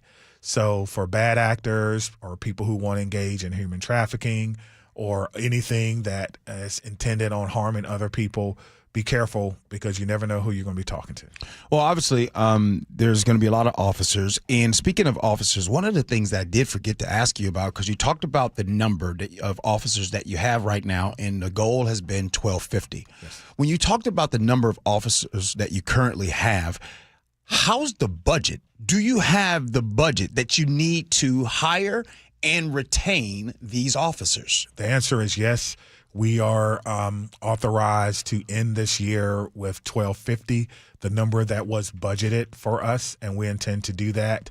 And then, of course, next year, obviously, we'll see what our budget instructions is. You know, the idea is to get back to 1,400 officers by the end of 2029. I think that's where we were prior to the really mass exodus of officers leaving in 2020. I think that's what the community wants and that deserves. And so we'll be having those conversations. No decisions have been made yet, but we want to end this year with 1,250 and then continue to grow the department back to what it was pre-pandemic.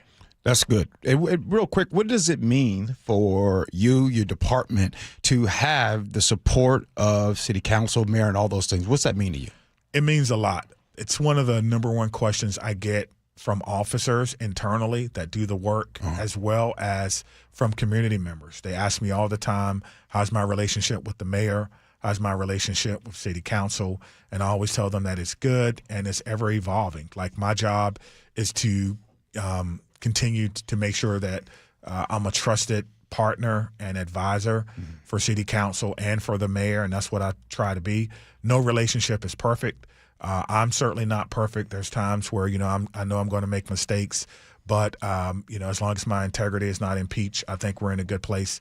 And so we're going to continue to do that. And I thank the mayor for her support. I thank city council for their support. The public safety chair, Bob Kettle, Rob Saka, who's on there as well as vice chair, have been very supportive of public safety. They want us to continue hiring until we get to those pre-pandemic numbers, because I think that's what the community members in Seattle deserve. Coming up here pretty soon, you've got an upcoming Rainier Beach town hall coming up. What do you most want the community to walk out of that room believing about you and your department when it's all said and done? So the meeting is called Our City, Our Safety. I launched that meeting last year in Rainier Beach. They were the very first location that I decided to go to. So we do a community forum. We hear from the community. Then we come back and we pick one or two things to work on. We demonstrate how we've worked on this problem. we come back again with another item. And so the captains, precinct captains, are using those meetings to formulate their, I really call them short-term strategic plans, because what we want to do, what I want them to take away is that we are listening to what the community wants. We understand the historical perspectives and that sometimes people have not seen things get better. We want them to know that things are getting better, and we're doing that incrementally. That's how winning is done. It's done one thing at a time, focusing on your job, making sure you're being collaborative with other people, and continuing to move down the road until we get to a safer community. It doesn't happen all at once, but if we stay consistent and we continue to move forward with our plan, being collaborative, we will get there. And so there's no magic bull or bullet or whatever it may be for public safety, but it's done that way. And that's what I want people to know when they leave that meeting. Last one. We got about 30 seconds. Years from now, when your family, when they talk about you and your time in Seattle as the police chief, you don't get to mention statistics or anything like that. What's the story that you want them to tell about you being in Seattle? I want them to know that we rebuilt the police department better than it was when I got here, more collaborative, more community-oriented, that I led with intelligence, compassion, and a sense of urgency. Well, that was pretty good on the spot, man. Thank you, Chief. Appreciate your time. Appreciate it. Thank you, sir. All right. Hey, as you all know, public safety is going to be the topic today. 11 o'clock, the sheriff of Thurston County is going to come and join us. Really appreciate the chief, Sean Barnes, for joining our show. Really appreciate that. Hey, coming up next here on the Gee and Ursula Show, Costco is defending its rotisserie chicken. Are you defending it too? Next, Gee and Ursula.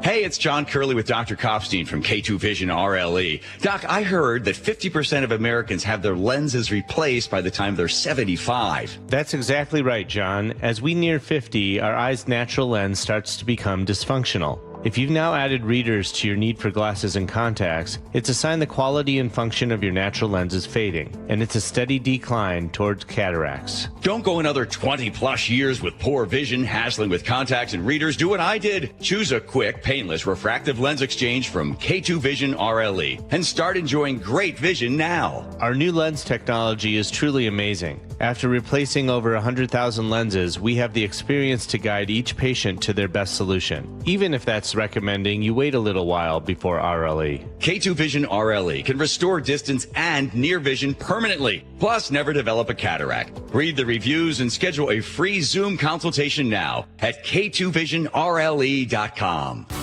Are you a homeowner, 62 or older, and realize that your Social Security and other income may not carry you through your retirement years? Have you ever thought about a reverse mortgage? Hey, Brock Hewitt here for my friends at Tila Mortgage, a local company serving Washington residents for 30 years. And if you want to know how a reverse mortgage works or have questions like, are reverse mortgages safe? Will I still own my home? Or do I really have the option of not making monthly mortgage payments? Call Tila for a no-pressure conversation. They'll answer your questions with personalized recommendations and loan options that can safely help you improve your monthly cash flow, increase your available income, pay off debt, or make home improvements. Call Tila today. Tila, spelled T-I-L-A, is a name you can trust for truthful, honest, and ethical advice for all your mortgage needs. Call 206-766-8888. That's 206-766-8888 or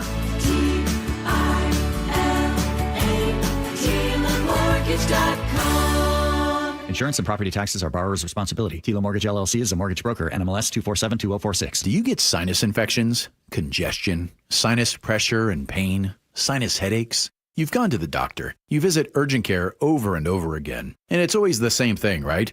Oh, I know. Let's try antibiotics and some nasal sprays. But they just keep coming back. You may suffer with chronic sinus infections. The good news? Relief is possible. How? A minimally invasive procedure called the Sinusoft procedure, available only at the Modern Nose Clinic. Imagine a procedure so delicate there are no narcotics. Less cutting means less bleeding, so no packing, and no operating room. The Sinusoft procedure is designed for the clinic. If you suffer with chronic sinus infections, facial pain, pressure, and congestion, find out if the Sinusoft procedure, available only at the Modern Nose Clinic, is the solution for you. Call and set an appointment today. 206-388-2770. 206-388-2770. That's 206-388-2770. Guys, tired all the time? Gaining weight? Low drive? These aren't just signs of aging. They could be low testosterone or other underlying issues. This June, for Men's Health Month, Revive Men's Health in Seattle is offering a free comprehensive wellness panel, a $400 value. It checks your testosterone, blood sugar, cholesterol, kidney, liver, thyroid, and heart health. No guessing, just answers. Over 100,000 men have trusted Revive to get real results. More energy, better sleep, improved mood, and confidence that shows. If something feels off, don't wait. Take control and protect your long-term health by knowing your numbers. This offer ends June 30th. Schedule your free comprehensive wellness panel today. Call 206-529-1111. That's 206-529-1111. Or visit ReviveMen'sHealth.com.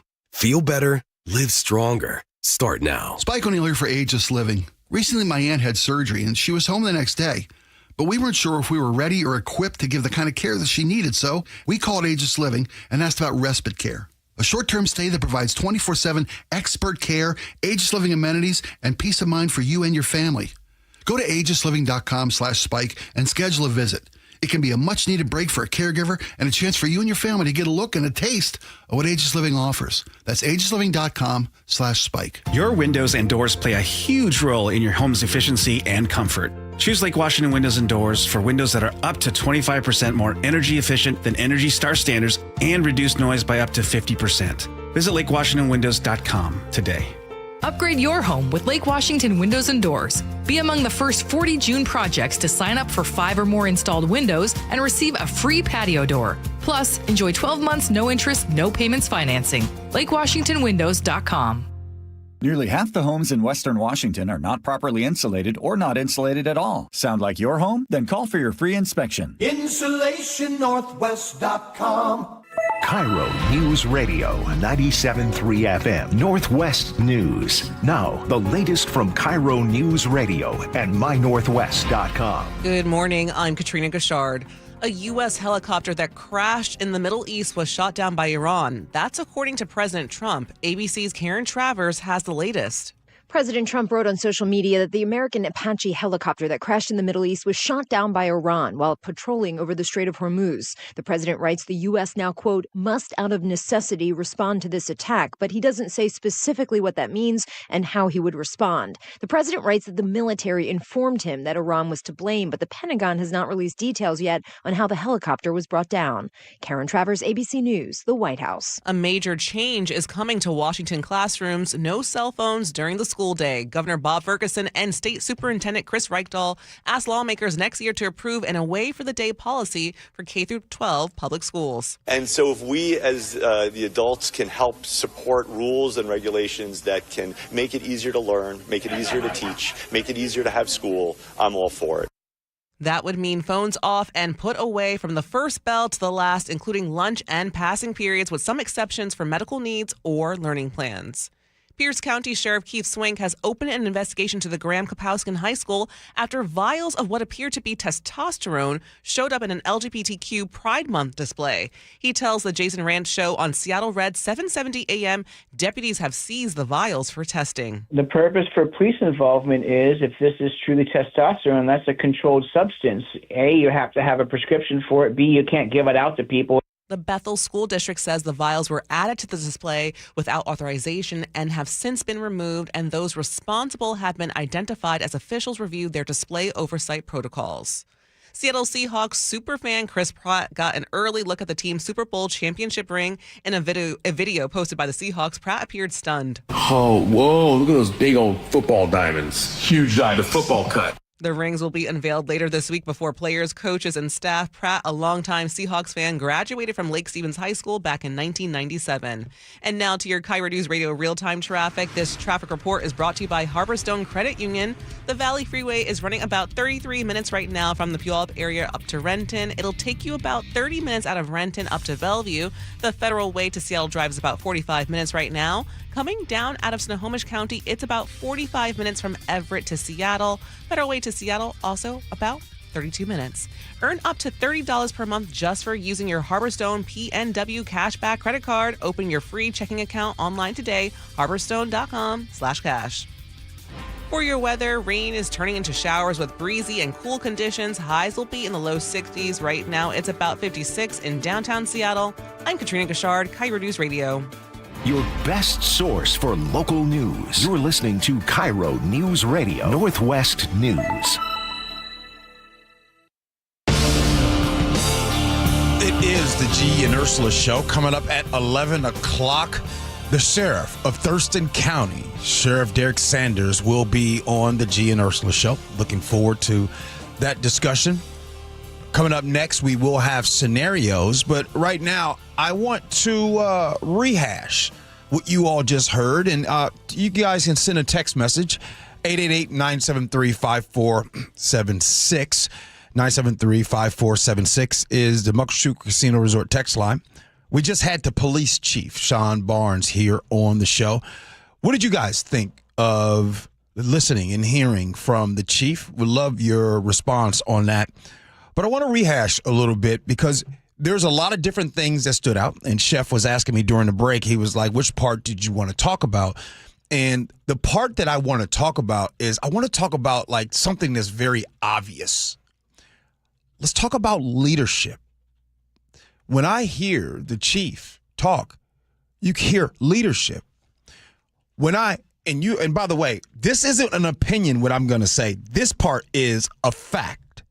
A couple years ago, during that time, the police chief was removed. Then he was later fired. We had female officers filing claims of discrimination and harassment. We had a black captain demoted who eventually sued, and the city wrote a check north of $1 million to make it right. We had staffing at its lowest level in 30 years. 30 years. So in this situation, I mean, this house wasn't just messy. And like my mama used to say, this house was nasty. It was bad. So when Sean Barnes, the new chief, is sitting here across from me, and he's talking about the biggest changes that he has made is empowering his captains. So I've never been a police officer. I don't know what it is like inside of a department. But something stood out to me when he said policing, and he talked about empowering his captains. I've been around the Seahawks for a long time. I've been around really good coaching for a long time. I've got to see arguably the greatest defense that's ever touched the field in the LOB. I got to be around this current Seahawks Super Bowl champion, Super Bowl 60. And what stands out to me is this. The worst coach in a league isn't necessarily someone who loses. Sometimes you might win some, you might lose some. It's the one that doesn't trust anyone. It's the coach that is calling every single play, overriding their coordinators and everything. What do I mean by that? When you hear the chief talk about empowering his captains, those are your coordinators. He's empowering them to say, hey, you do your thing, run your thing. That is called a healthy chain of command, no different than the military. Shout out to my brothers and sisters in the military. That chain of command is a real thing. There's a trust type of deal.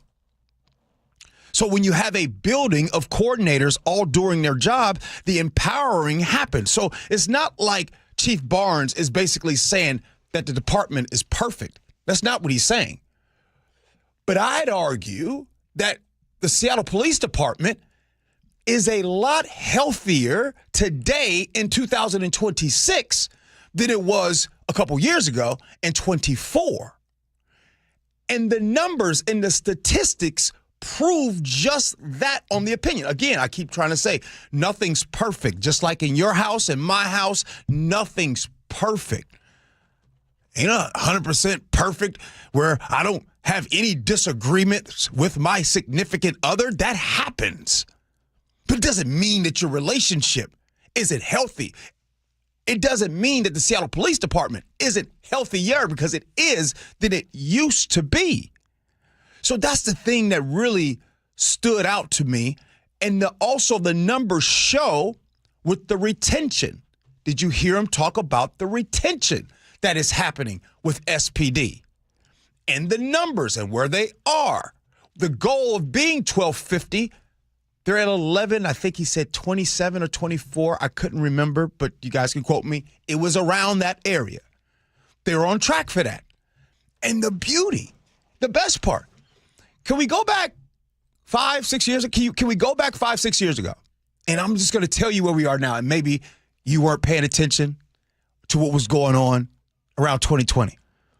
What question? How was the relationship between Seattle City Council, the mayor, and the police department during that time? You want to talk about non-existent. You want to talk about defund the police. What in the world was going on then? And then you hear it today. The relationship between Seattle City Council, between the mayor and the police chief, on point. I'm glad it's on point, because I don't know if y'all noticed or not, and I don't know if you heard it, Miss Benita Betrayal. I didn't want to gossip. You ain't heard it from me.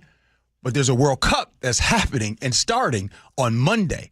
750,000 are coming here. What a great time for Seattle City Council and the mayor and the police chief to be on the same page. Now, they're going to do their job. They're going to tackle Aurora. And again, the whole saying, you can write this down. If better is possible, good is never enough. So ain't resting, no victory laps. But sometimes you got to point out, the culture, things are a lot better than what they were. They weren't just messy back then. They was nasty. 11 o'clock, the sheriff of Thurston County, Derek Sanders, he joins the show. Looking forward to that discussion. But up next, we do a little scenarios. Gee and Ursula.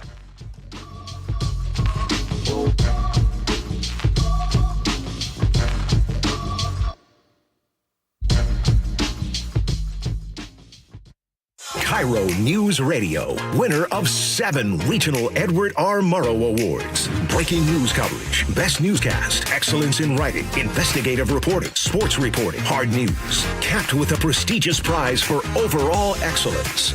And we thank you, our audience across the Pacific Northwest. You are the reason we strive to be the Northwest's trusted news source. KIRO News Radio, 97.3 FM. This is a special alert to all Americans who own a vehicle with less than 200,000 miles with an auto warranty about to expire or with no warranty coverage at all. Due to a decline in the economy, CarShield is announcing a low-cost month-to-month vehicle protection plan that is now available to the public to save any driver out-of-pocket expenses on future auto repairs. Call now to find out how you can pay almost nothing for covered auto repairs. Yes, you heard that correctly. Pay almost nothing for covered auto repairs. An open phone line has been established for all drivers to call for a free quick quote. Call 800-292-4541 now. Drivers who are covered will not have to pay for covered repairs again. This protection plan is at an all-time low. Additionally, drivers who activate this vehicle protection today will also receive free roadside assistance, free towing, and car rental options at no additional cost. Call us for your free quick quote today. 800-292-4541. That's 800-292-4541. What do you have to lose? Call 800-292-4541. Again, 800-292-4541. Your medication for enlarged prostate is working. That's what you tell yourself. You're up 3 times a night instead of 5. The urgency is manageable. The stream's not great, but it's fine. That's the problem. Fine. Enlarged prostate, or BPH, doesn't pause because the medication takes the edge off. The prostate keeps growing. The bladder keeps working harder. And over time, those changes can be harder to reverse. But surgery? Not for you, right? Aquablation is not the surgery you're picturing. It's the only ultrasound-guided, robotic-assisted therapy for enlarged prostate. Don't wait until things become unbearable. Find an Aquablation urologist near you. Call Aquablation Seattle at 206-666-2466. 206-666-2466. That's 206-666-2466. All surgical treatments carry risks and results may vary. Side effects may include urinary symptoms, mild pain, ejaculatory dysfunction, or infection. In rare cases, complications to the urethra and rectum may occur. Aquablation therapy may not be right for everyone. Talk to your urologist to learn more. Visit aquablationseattle.com. The team that gave me back my full head of hair, Advanced Hair, is once again the winner of the 425 Business of the Year. Dr. Perungo and his world-class team begin regrowing your own natural hair the very next day. And Advanced Hair guarantees your new hair will grow, just like they did for me. Find out why Advanced Hair is the best of the best. With your free consultation, you'll receive $250 off and 250 free hair grafts. 425-449-8185 or advancedhair.com. Patrick was way behind on his IRS taxes. I was in way over my head. The total amount ended up being somewhere just over $30,000. $30,000. Then the IRS came to collect. Started getting letter after letter. A lien had been filed against me. They were going to basically hang me completely out to dry. He had to do something. That's when I reached out to Optima Tax Relief. Patrick's life quickly got a lot easier. It was very easy, pretty much hands off, They picked up the ball and ran with it. And how'd it go? I couldn't believe it. I had to ask 2 or 3 times. I saved an incredible amount of money. How does Patrick feel about Optima? Couldn't be happier. They definitely helped me. Optima Tax Relief, the best place to call. They're the best in the business. Do what Patrick did and call Optima Tax Relief for a free consultation. Call 800-343-6460. 800-343-6460. 800-343-6460. Optima Tax Relief. Testimonial from an actual client. Some restrictions apply. For complete details, please visit OptimaTaxRelief.com. Whatever the heat index, stay cool this summer. Your local Bryant dealer can make sure your system is up to the task. Whether it's maintaining your current system or installing an energy-efficient Bryant Evolution cooling system with perfect Humidity Plus technology, your dealer will give you what you need to help your family beat the heat. Learn more and schedule an appointment with a factory-authorized dealer today at BryantNorthwest.com. That's BryantNorthwest.com. Bryant, whatever it takes. Healthcare costs are rising, and a major driver is hospital prices. They've increased more than 250% over the past 25 years. Families and local businesses are feeling it. At Primera Blue Cross, we're working to change that by negotiating with hospitals to secure fair, responsible prices so you can get the care you need at a cost you can afford. That's coverage that counts. Learn more at coveragethatcounts.primera.com. Clutter happens. Let Closets by Design save the day. For a limited time, get 40% off plus an additional 15% off and 18 months 0% financing on approved credit if paid in full. Go to closetsbydesign.com or call 1-800-BY-DESIGN. You've worked hard, saved diligently, and now retirement is on the horizon. But will your nest egg go the distance? With rising costs and uncertain markets, there's no time for oversimplified plans. Hi, Jeff here with Madrona Financial and CPAs. Don't settle for a partial plan. Get the real deal by requesting your no-cost Madrona analysis today and discover what you may be missing. Call 833-673-7373 right now to request your analysis. That's 833-673-7373. It is the Gee and Ursula Show. Good morning to all of you. Oh, I see that sun trying to come out. I see the sun trying to peek it a little bit. Peeking a little bit. I see you peeking, but you not speaking. Come on out. Hey, coming up at 11 o'clock, we go down to Thurston County. Shout out to my brothers and sisters down in Thurston County. We're going to bring on the sheriff, Derek Sanders, onto the show. I was thinking about the sheriff, and he and I feel like, and I'm going to ask him, I think he and I got something in common. And during the interview, I'm going to ask him about it. But right now, scenarios. Here we go, yo. Here we go, yo. So what's the scenario? My best friend's 9-year-old, he's a good kid. And he and my son, they play together all the time. Now, I happen to know recently that she grounded him over the weekend. And his punishment is a week with no video games. Well, yesterday he was over And I heard him say to my son, yeah, I know. Hey, let's go play some video games. Now, I didn't say anything. I just let it happen because he wouldn't think I knew about his punishment. But now, am I supposed to tell his mom what happened? Or should I just let it go? Should I rat him out? I'm confused. 888-973-5476 is the Muckleshoot Casino Resort text line. Hey, all you parents out there, come on now. Y'all have seen these situations. You've been in these situations. Text in. Chef, you got Matthew. This is the perfect sweet spot. This is my wheelhouse. This man. your wheelhouse. What you got? What you doing? What you doing? Look, normally I say, discipline your own kids, how you want to discipline your own kids, and it's none of my business. But if I know that your kid is not supposed to be playing video games and he's coming over to play video games at my house, that makes me the sucker. No, thank you. I'm marching right into that room. I'm be like, hey, if you want to come over here and play, that's cool. But I know the deal you have with your mom, and don't try and play me like that. Get your butt outside. Yeah. It's very simple. You don't have to rat him out. Just call him out. Hey, you know what? Okay. So you guys have taught me something, right? Like, not everybody thinks the same way. So I like to have this all gather around. Let's have a discussion. What Chef said is exactly, it's not even close, exactly what I believe. I believe you're not about to come over here and you on punishment and your mama got you on punishment. You think you're going to come over? No, that's not going to happen. But I want to do me a favor. I want to go devil's advocate. I want to go on the other side because there are some parents that would really ask this question, or there are some parents that's like, oh, I want to be the cool parent and things. Can you guys help me understand where that comes from? Can you help me understand why you would allow, knowing that the child is on punishment from video games, why would you still allow the kid to play video games? Do you really want to be that cool with the kids? No, I'm being serious. Chef?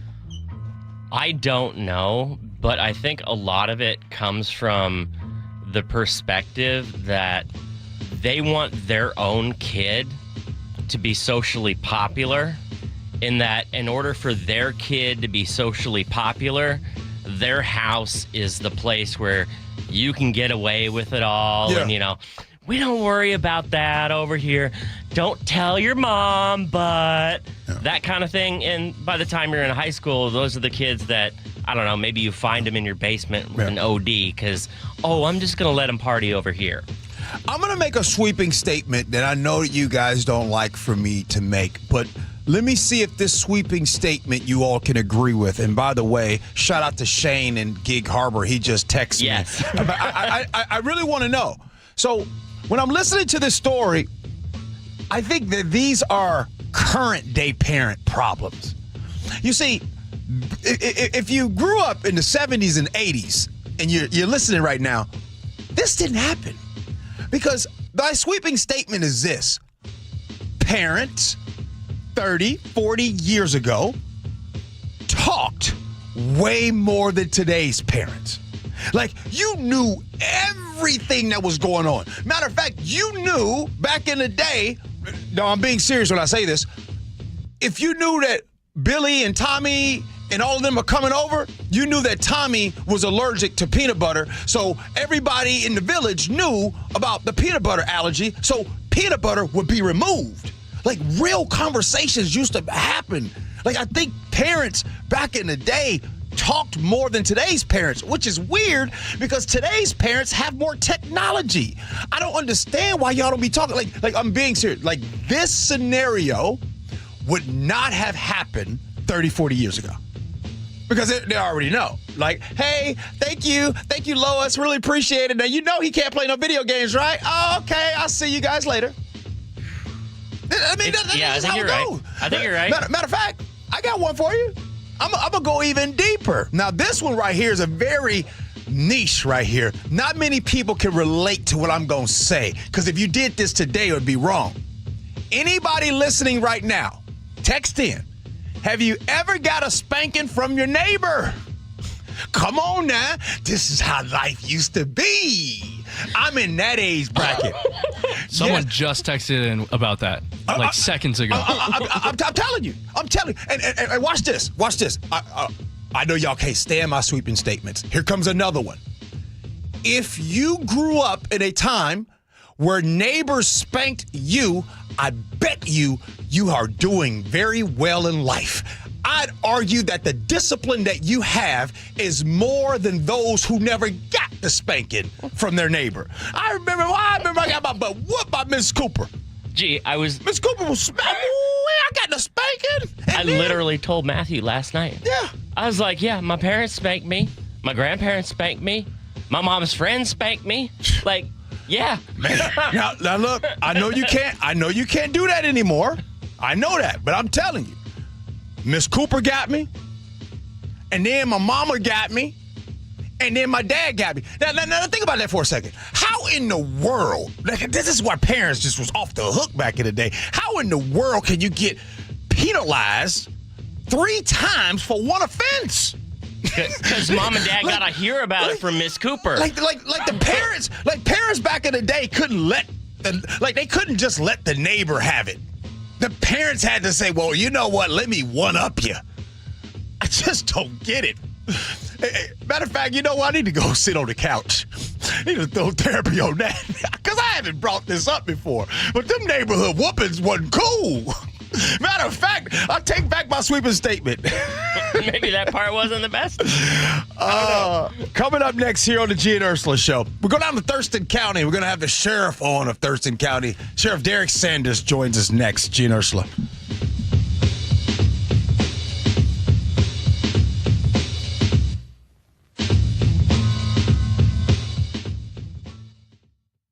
KIRO News Radio, winner of 7 regional Edward R. Murrow Awards, including overall excellence and investigative reporting. Just 29 hours later, Joshua Headley sent an unsolicited email to me writing, I understand there may be a news story coming out.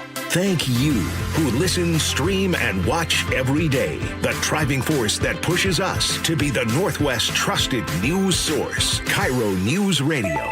97.3 FM. Hey, Green Gobbler here. So you've got a clogged drain in your bathroom. Water in the sink's overstaying its welcome. You're spitting today's toothpaste on top of yesterday's toothpaste. You hope that it go away. Yeah, clogs don't just go away. I make them go away. I'm Green Gobbler, the only clog dissolver you need. I'm bleach-free, safe for your pipes, and I work. Guaranteed or your money back. Because I never met a clog that was gonna unclog itself. Green Gobbler. Let the gobbler get it. Pump up the volume. Business moves fast. Orders roll in, deadlines close in.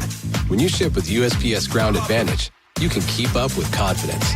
Every package stays in our secure network from dock to door. And with nationwide reach, dependable tracking, and upfront affordable pricing, you get built-in peace of mind. You run the business. We run the routes. Visit USPS.com/Ground Advantage to learn more. Epic parties start at Staples. Now you can grab Party City balloons, decorations, and tableware, plus matching custom invites, banners, and more right at Staples. That was easy. Wesley Financial Group is not a law firm. Ask yourself this question. Is it really worth holding on to that timeshare that you know you need to get rid of? Here's the truth. The average maintenance fee just went up over 17%. That could have been 117%, and there's nothing you can do about it. When you buy a timeshare, you give them a blank check for annual maintenance and assessment fees. I'm Chuck McDowell, founder of Wesley Financial Group. For 15 years, I've helped over 50,000 families cancel their timeshare. Not sell it, not transfer it, cancel it. Did you buy a timeshare because they told you it was a great investment and your maintenance fees would never go up? That's a lie. Are you ready to get rid of your timeshare once and for all? Simply call us and I'll send you our timeshare exit kit that explains all your options for cancellation. Call Wesley now for your timeshare exit kit. 800-979-3535. That's 800-979-3535. 800-979-3535. I just can't dig it. Dig what? My water line. Needs replacing? And I don't want digging in my yard. And maybe your driveway. Can't dig it. Don't dig it. But how do you? Apollo Plumbing replaces water lines without digging up your yard. You're Dan. From the Ready Right Now plumbers. Apollo Plumbing. Our trenchless technology replaces water and sewer lines. Without digging up my yard? 2 little holes is all it takes. Sounds better. Faster, too. And my yard? Like we were never there. Sounds spendy. Not so much. Oh? In the end, about the same as that messy digging you don't want. How do you figure? Think about that landscaping you love. Yeah? Trenchless means you won't be paying to replace it. Or my driveway. We run everything underground. Trenchless? Do them all the time. How about... Easy payments? Yeah. With approved credit. Sure thing. When can you get started? We are the Ready Right Now plumbers. Love that. Apollo Plumbing, trenchless waterline replacement. Sewer lines, too. Can you dig that? That I can. ApolloPlumbing.com. Rick was experiencing some pain in his knee. Once I retired and really just golfed constantly, I think it kind of exacerbated. It was getting to be too much for him. It got to the point where I just almost couldn't sleep. I wanted to try anything to avoid surgery. So instead, he decided to see Dr. Mark Wagner, MD, at Seattle Sports and Regenerative Medicine for stem cell therapy. I talked to him and he said, well, Rick, it's a new knee or we do the stem cell. Since the procedure, Rick is back doing what he loves to do. Here I am, golfing and enjoying it. And now it's not just his knee. Rick has had stem cell treatment for both of his shoulders, his hip, and... He did my thumbs. So whether it's a hip like I had or a shoulder, knee, and thumb like Rick, before choosing surgery, see Dr. Mark Wagner first. He's the most experienced in the Northwest with over 20,000 stem cell procedures. Go to drmarkwagnermd.com. Your best source for local news. KIRO News Radio. KIRO FM and HD1. Tacoma, Seattle. Northwest News. This is a special report from ABC News. I'm Wayne Cabot. President Trump says the U.S. must respond after the downing today of a U.S. Army attack helicopter near the Strait of Hormuz. The president blaming Iran. The crew of 2 survived, saved by the first use of a drone ship. Quoting President Trump, the United States must, out of necessity, respond to this attack. At the White House, ABC's Karen Travers. When you look back over the last week at some of the comments the president has made about his red line for starting major combat against Iran again, it has shifted. We saw him say last week it would be deaths of U.S. service members, which of course did not happen here. And then over the weekend, the president said that if he didn't think he could make a deal or if it wasn't coming together quickly enough, then he would consider restarting those major strikes. Now, the president, though, at the same time, has also sounded very hesitant to go back down that route. This is ABC News. President Trump's choice for National Intelligence Director has no national intelligence experience, and some lawmakers are pushing back. In an exclusive exchange on Capitol Hill, House Speaker Mike Johnson was asked by ABC's Jay O'Brien if the president needs to change course on Bill Pulte. It's the president's prerogative. I'm going over there right now to visit with him and his team about a number of items. There is urgency. Friday is the expiration of Section 702 FISA, which lets the government collect communication of non-citizens outside the country. New York's exuberance over the unstoppable Knicks has been dialed back a notch because the Spurs stopped them last night. What is losing like for Karl Anthony Towns and his team after more than 40 days of winning? Competitors, every single one of us in this locker room. We want to win every single time we step on the floor. So, of course, we're going to be disappointed, but we also are professionals and understand that tomorrow we got to get back to work, get back to the drawing board, and get ready for Game 4. President Trump was asked if he plans to attend again, and he said no, he's busy with a war. I'm Wayne Cabot, ABC News. Change could be coming to Seattle's Aurora Avenue, but first, KIRO Newsradio real-time traffic. This traffic report is brought to you by Seattle Sports. In downtown Seattle, a collision is blocking the northbound bus lane on 4th Avenue at Jefferson Street. Otherwise, the Valley Freeway is running about a half an hour from the Puyallup area down to Renton. It'll take you about a half an hour out of Renton up to Bellevue. The Federal Way to Seattle Drive is about 45 minutes right now. Coming down out of Snohomish County, it's about 40 from Everett to Seattle. Search Seattle Sports on YouTube and click subscribe to get fresh video content daily. KIRO News Radio 97.3 FM Northwest News. Now, the latest from KIRO News Radio and mynorthwest.com. Good morning. I'm Katrina Gashard.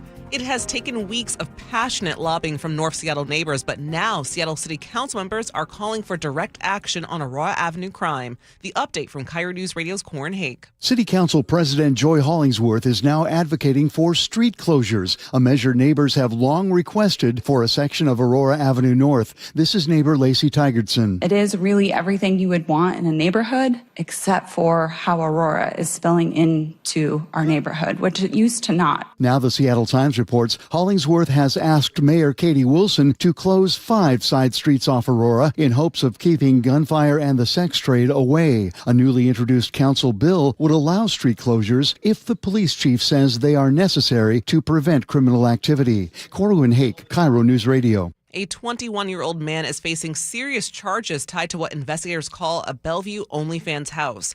KIRO 7 TV's Eric Thomas has details. Nikita Tikielo is facing 4 counts of human trafficking as well as charges of money laundering and organized crime.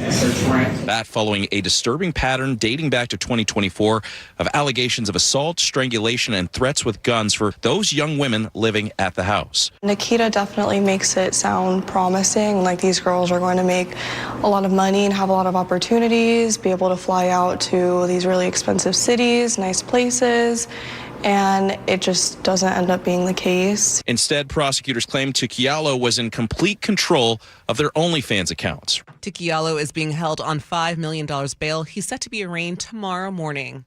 An Aberdeen father is formally charged in the death of his 4-year-old son. Crystal Singletary, the mother-in-law of Aiden Bevan's biological mother, spoke with KIRO 7 TV's Madeline Ottley. I can't imagine being the mother who is not able to grieve fully because she has a child that she is scared to let out of her sight. Crystal says Aiden and his sister were living with Bevans while their mom was incarcerated. She had raised concerns, but Crystal says she was ignored. Aiden's former foster parents raised similar concerns last week. He came into the foster care because there were concerns for his safety, and he was returned, and now this is the outcome. Bevans is next set to appear in court on Thursday.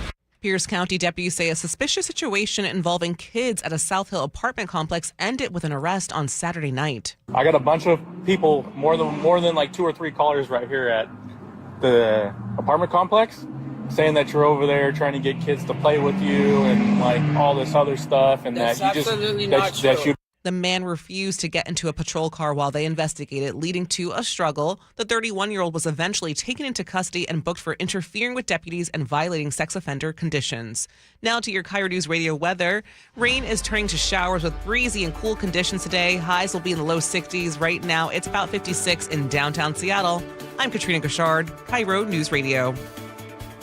Your best source for local news, serving Western Washington and the world with the KIRO News Radio app. Always streaming live on your smart speakers. You're listening to KIRO News Radio, Northwest News. This is the Gee and Ursula Show with G. Scott and Ursula Reutin. Hey, good morning, everybody. It is the Gee and Ursula Show. Good morning to all of you. Happy Tuesday, Ursula. She's on a cruise all week, so you got me hanging out with you. Don't worry, Ian is here, and so is Chef. Hey, coming up next at 11:30 will be time for Agree to Disagree. What's up with this new Washington law that aims to keep these kids off e-bikes? We'll get into that. But right now, we do this every single day at 11 o'clock. Let's go. Top stories at 11. On the Gee and Ursula Show. Let's go on down I-5, down to Thurston County. All of my good people down there. But right now, county leaders are warning about catastrophic budget shortfall over the next 3 years. The court system clogged, and small-town police departments like Tenino are either shutting down or hanging on by a thread. So let's bring in my good brother, the sheriff of Thurston County, Sheriff Derek Sanders. Good morning, Sheriff. Good morning, sir. How are you? I'm good, man. I'm good. Well, let's get into that. Catastrophic the budget shortfalls, you and 11 other elected officials have offered to freeze your salaries through 2027. How bad is the financial picture, and what services are most at risk in your county that can't close that gap? What you got? Well, I would say that the financial picture for the entire state of Washington is pretty grim. The governor just announced that, I think, earlier this week. And, you know, the state has a lot more flexibility than local government does. So you can take whatever budget picture they have and then just extrapolate that to the local level and understand just how bad it is. I will say that so far the conversations we're having here locally at Thurston County has been manageable. So the information that's been provided to me so far has not led me to believe that we're going to be back in a situation like we were last year where we took a $2.5 million budget cut. With that being said, I think Thurston County just kind of got ahead of this ball. Some of the other counties and cities are now starting to feel this squeeze. It gets tighter. Inflation and all these other costs are really catching up with local governments. And when you start talking about policing services and how expensive it is to run a police department, that scale of economy hits small departments extra hard. I follow you a lot on social media. I guess where I can go and check in on you. And I know recently you told commissioners that you felt blindsided by this because you went out and hired all these people with the public safety tax, and then obviously right now I'm being told to cut. Basically, you're saying that it came out of nowhere. You can respond to that. That was last year. It was last year. That was last year, and the reason that I made that comment last year was that we were told, you know, hey, the budget's going to get a little tight here. And then the first budget exercise that we went through was a 25% budget cut. And that's not a small amount. I mean, the 2.5 million that we cut was less than 5%. So I was just surprised where we started in that conversation. It caught a lot of us off guard because it was a blanket across the board. Hey, tell us what it looks like if you just had to lop off one of your arms. And you're like, well, really bad. I'm going to have to pick, you know, right hand, left hand kind of thing. So that was last year. This year, I am going to give the county full credit. We have started engaging in these budget conversations earlier so that elected officials understand what the picture actually looks like, so that we don't get blindsided. And so I do have nothing but good things to say about our local county government right now, trying to get ahead of this conversation. Well, right now, the county's court system is reportedly facing hundreds of backlogged cases. I know that's this year because of budget pressures and obviously staffing shortages. What does that mean for victims, defendants, and the public that's out here waiting for justice? Well, it means a delayed process, and what you'll hear our judges say a lot is, you know, a delay in justice is a delay into justice for all. So it is a problem. It's also something that's not really unique here. I feel like you can go just about anywhere in the country. You can drop a pin and say, this is a clogged criminal justice system. And the system operates that way on purpose. It's full of bureaucracy. It's meant to go slow. And that's just how government operates. And so to think that our criminal justice system would operate any different, I think is of no surprise to really anyone. And in order to speed things up, you have to cut somewhere. There has to be an efficiency somewhere that's gained. And so really what I see when I look across the criminal justice system are more tactics that are played as opposed to unintentional delays, right? I mean, there are defendants who have, a benefit to invoke a speedy trial, and then there's some who don't, and that's going to depend case by case. And then, of course, you add in some budget constraints, and that's not helping either. If you don't have enough defense attorneys, prosecutors are chronically understaffed. They're the ones who ultimately have to decide: do we have enough deputy prosecutors to even bring cases before the court? So. It is a problem nationwide, I think, and in Washington, it's just exacerbated by our economy. You're listening to the voice of Thurston County Sheriff Derek Sanders here on the Gee and Ursula Show. Let's go over to Tenino, and recently dissolved its police department, and your sheriff's office agreed to take over policing responsibility. How common is this here in the state of Washington? Not super common, but there's also not a lot of really small police departments left. So we have seen other departments throughout the region. Our greater region, Cosmopolis Police Department, is another small agency that just couldn't stay above the fray. But honestly, I read an article not too long ago. I believe it was maybe Edmonds Police Department, a fairly large police department up on the border of King and in Snow County. And they're also talking about, hey, what does it look like for us just to disband the PD and contract with a larger agency? And they've got, I want to say, 50, 60 officers. So this isn't just for small departments. Everyone is feeling the squeeze, and everyone is trying to figure out the most efficient way to deliver critical public service. Sheriff, recently, I want to talk about the Captains Association. And the Captains Association endorsed your opponent. And when they were talking about it, they didn't pull any punches. And one of the things that really stood out to me that was said is they basically are saying, quote, a leader and not a social media influencer, a manager and not a reality TV actor. And and the thing is before I even continue on, before your answer comes to me, I saw that, and I'm here in a second. I want to talk about that, but I saw that and I was like, I don't agree with that, but I want to give you your opportunity to respond to that. Oh, they're free to have their own opinions. Like I said prior to this, I don't work for the captains. I work for the citizens of Thurston County, and as long as they approve of the job that I'm doing, then I'm going to keep going in that direction. What I will say is, the captains have been well taken care of. They make really good money. They have an important job. And at the end of the day, everyone is free to support the person that they want to. That's part of our democracy. So in terms of them calling me an actor, I don't really feel like I'm acting when I'm out on the front lines with our deputies. And so I will say that I've spent more time on the front lines than our captains have over the last couple of years. So I don't really feel like I'm acting when I'm doing that kind of thing. And, the interesting thing is people call me a social media influencer, but if you go to just about any leadership class in the country, and what they'll tell you is that the definition of leadership is your ability to influence other people. It's your ability to influence the people around you towards a common goal. Yes, I do use social media as a tool to communicate with my constituents, but if the worst thing you can do is call me a social media leader, I guess I'll take it. Here's one of the things that I do like about you, Sheriff. I mean, not to say that's the only thing, but here's one of the things that I like about you, and I think that this is the part where I connect, and I'm just get really confused. I myself have accused law enforcement of lack of transparency, right? In the past, I have done that. But when I come across you, I see the opposite of what I said. But it feels like you're getting demonized for the transparency you have. And then the thing is, they might call you a social media influencer. I believe social media can cut both ways. The sheriff doesn't say anything. He likes transparency. The sheriff says something. Oh, my God, he's a social media influencer. So I'm going to ask again this.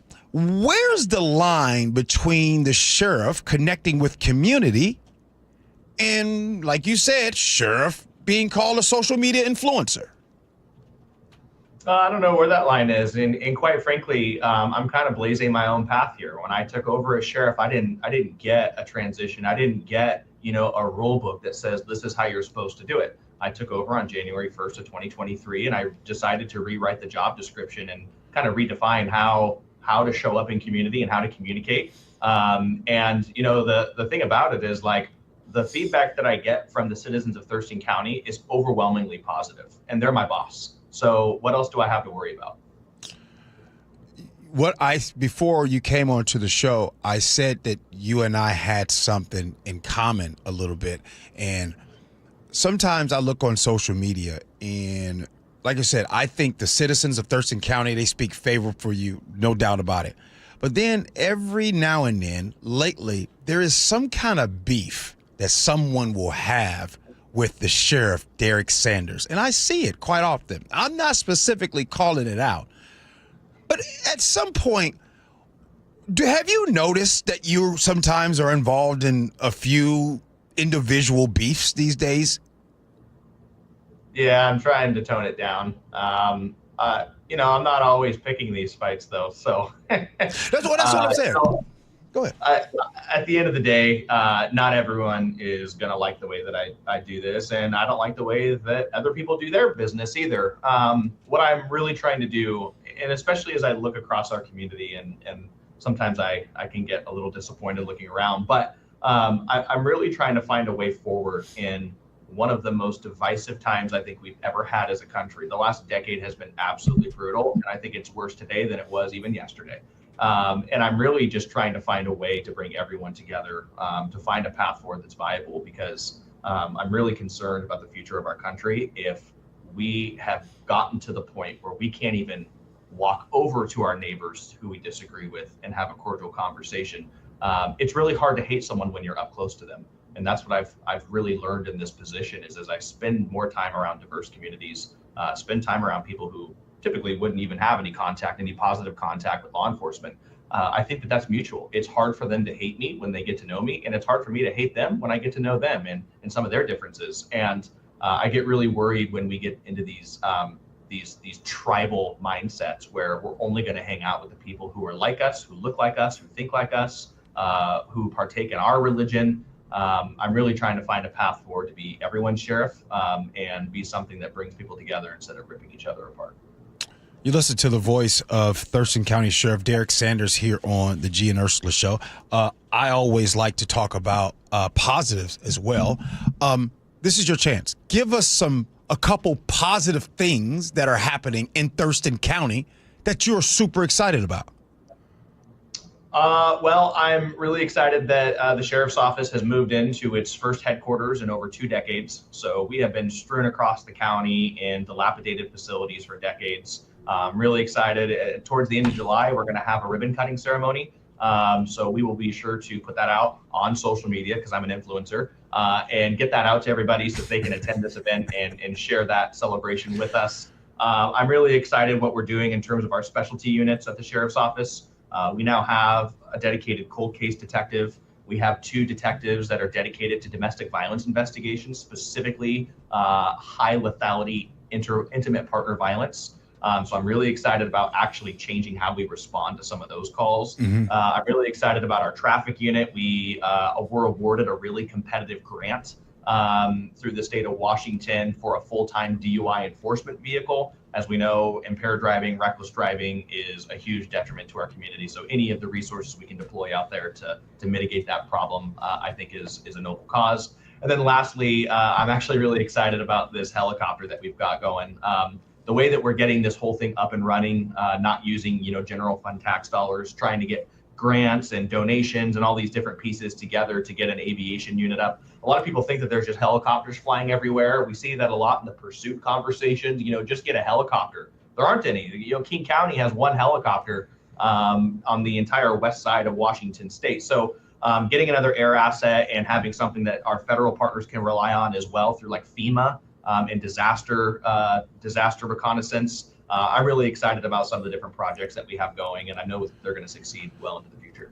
Hey, Sheriff, a judge recently paused the Washington's, they have a new law setting the minimum qualifications for sheriff candidates. I think you have opposed that law from the beginning. Why? I've opposed most of the law.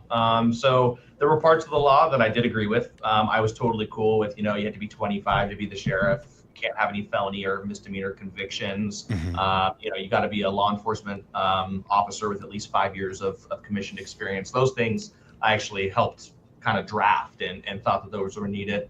I can sum this bill up in one easy sentence, and that is that elected officials are voted in by the people and voted out by the people. Unelected boards do not get a say in that process. Mm-hmm. If you have a problem with the sheriff who you believe has committed misconduct, then the correct solution is to recall that individual. And then at that point in time, the voters still get to circle back and have the final say over the matter.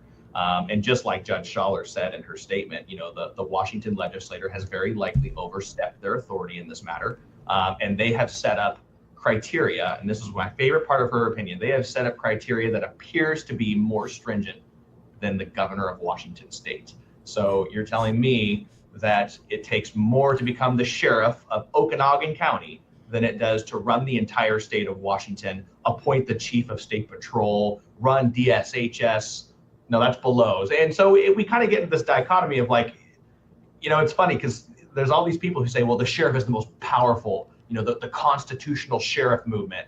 And I've always rejected that theory. Like, no, I'm part of a greater criminal justice system, and there are checks and balances on my position. Right. But then this legislative session, I heard the other side say the same thing. Well, you're just too powerful. We've got to put these checks and balances on you. And I reject all of those theories. I think that the sheriff position is part of a larger criminal justice system, and that the entire purpose of elected office is to have a low bar. It's meant to have a low bar. It's meant to be representative. As soon as we start creating all these hierarchical needs and minimum standards that start to really exceed thresholds, next thing you know, your average person can't run for any office. Huh. I talk about that all the time. You got a whole bunch of people like, hey, in order for them to be a politician, they had to go to private school or their parents belonged to a country club. Last question for you, Sheriff. Here you go. This is one, and I've never asked you this before, but I'm curious of what you're saying. Let's strip away the budget. All the lawsuits, elections, all that stuff. I want to know this. Why do you still want this job in a county that's harder to police every day, all the budgets and stuff going on? And what does Thurston County look like in 4 years once they start getting things right? Why do you still want to do this job, man? My goal from day one, internally, in my mind, in terms of being the sheriff, is that I want to run the best sheriff's office in the country. I want to set the model for everyone else to go, wow, if we can even achieve half of that, we'd be on a great pace. I believe that younger people need to get involved in law enforcement decisions. It's been really cool over the last couple weeks how many candidates across the state and country have reached out to me about running for sheriff, and they're 29, 30. 35 years old. Some of them don't have any executive experience, similar to me. And I think it's good. We have a different perspective on how to police and what policing looks like. We've been closer to the front lines than your traditional sheriff would if they're going through the ranks over a 35-year career. And so for me, I think in 4 years, what the sheriff's office is going to look like is stable. And that's something that we haven't been. I'll argue we're still not stable. We're still working through all the inefficiencies. I've been trying to rebuild things from the ground up for 3.5 years now, and that's taken every ounce of my energy. And so now as we go into the next 4 years, I'm really interested in working on inter-office efficiencies, communication, structure, really sitting back and letting the office run for just a little bit and watching it to see how it runs. Because I'll be honest, right now, there's so many major projects that you can only split your attention so many different ways. And as those things start to wind down, we deployed body cameras, we got into a new building, we revamped our fleet, we have hired hundreds of employees. I mean, we've really gotten all these assets kind of in one spot. Now we need to organize them. So I think Thurston County can look for a more organized sheriff's office in the future. Sheriff Sanders, appreciate you coming on, my man. Thank you, sir. Stay safe out there. Take care of that county. We'll talk soon. All right. All right. Hey, coming up next, agree to disagree. What's up with them kids and them trying to be on e-bikes? Talk about it next, Gee Ursula.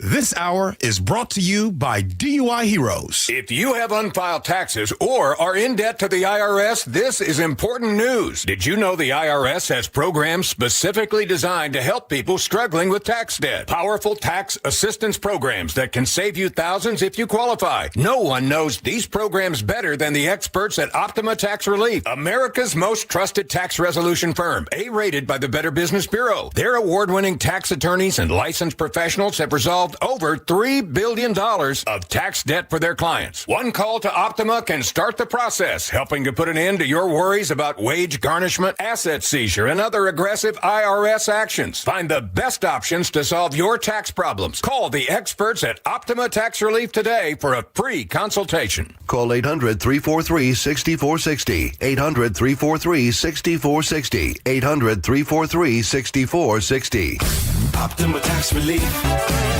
Some restrictions apply. For complete details, please visit OptimaTaxRelief.com.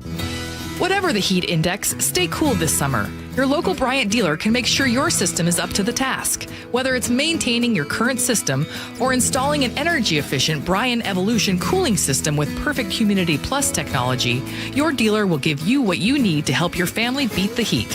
Learn more and schedule an appointment with a factory-authorized dealer today at BryantNorthwest.com. That's BryantNorthwest.com. Bryant, whatever it takes. Healthcare costs are rising, and a major driver is hospital prices. They've increased more than 250% over the past 25 years. Families and local businesses are feeling it. At Primera Blue Cross, we're working to change that by negotiating with hospitals to secure fair, responsible prices so you can get the care you need at a cost you can afford. That's coverage that counts. Learn more at coveragethatcounts.primera.com. Drivers who switch their home and auto with Progressive could save money and time. Other things try to do this, but they really don't. Like the touchscreen at fast food places. It's not like you save time because it takes you longer to use a touchscreen than, I don't know, someone who works there.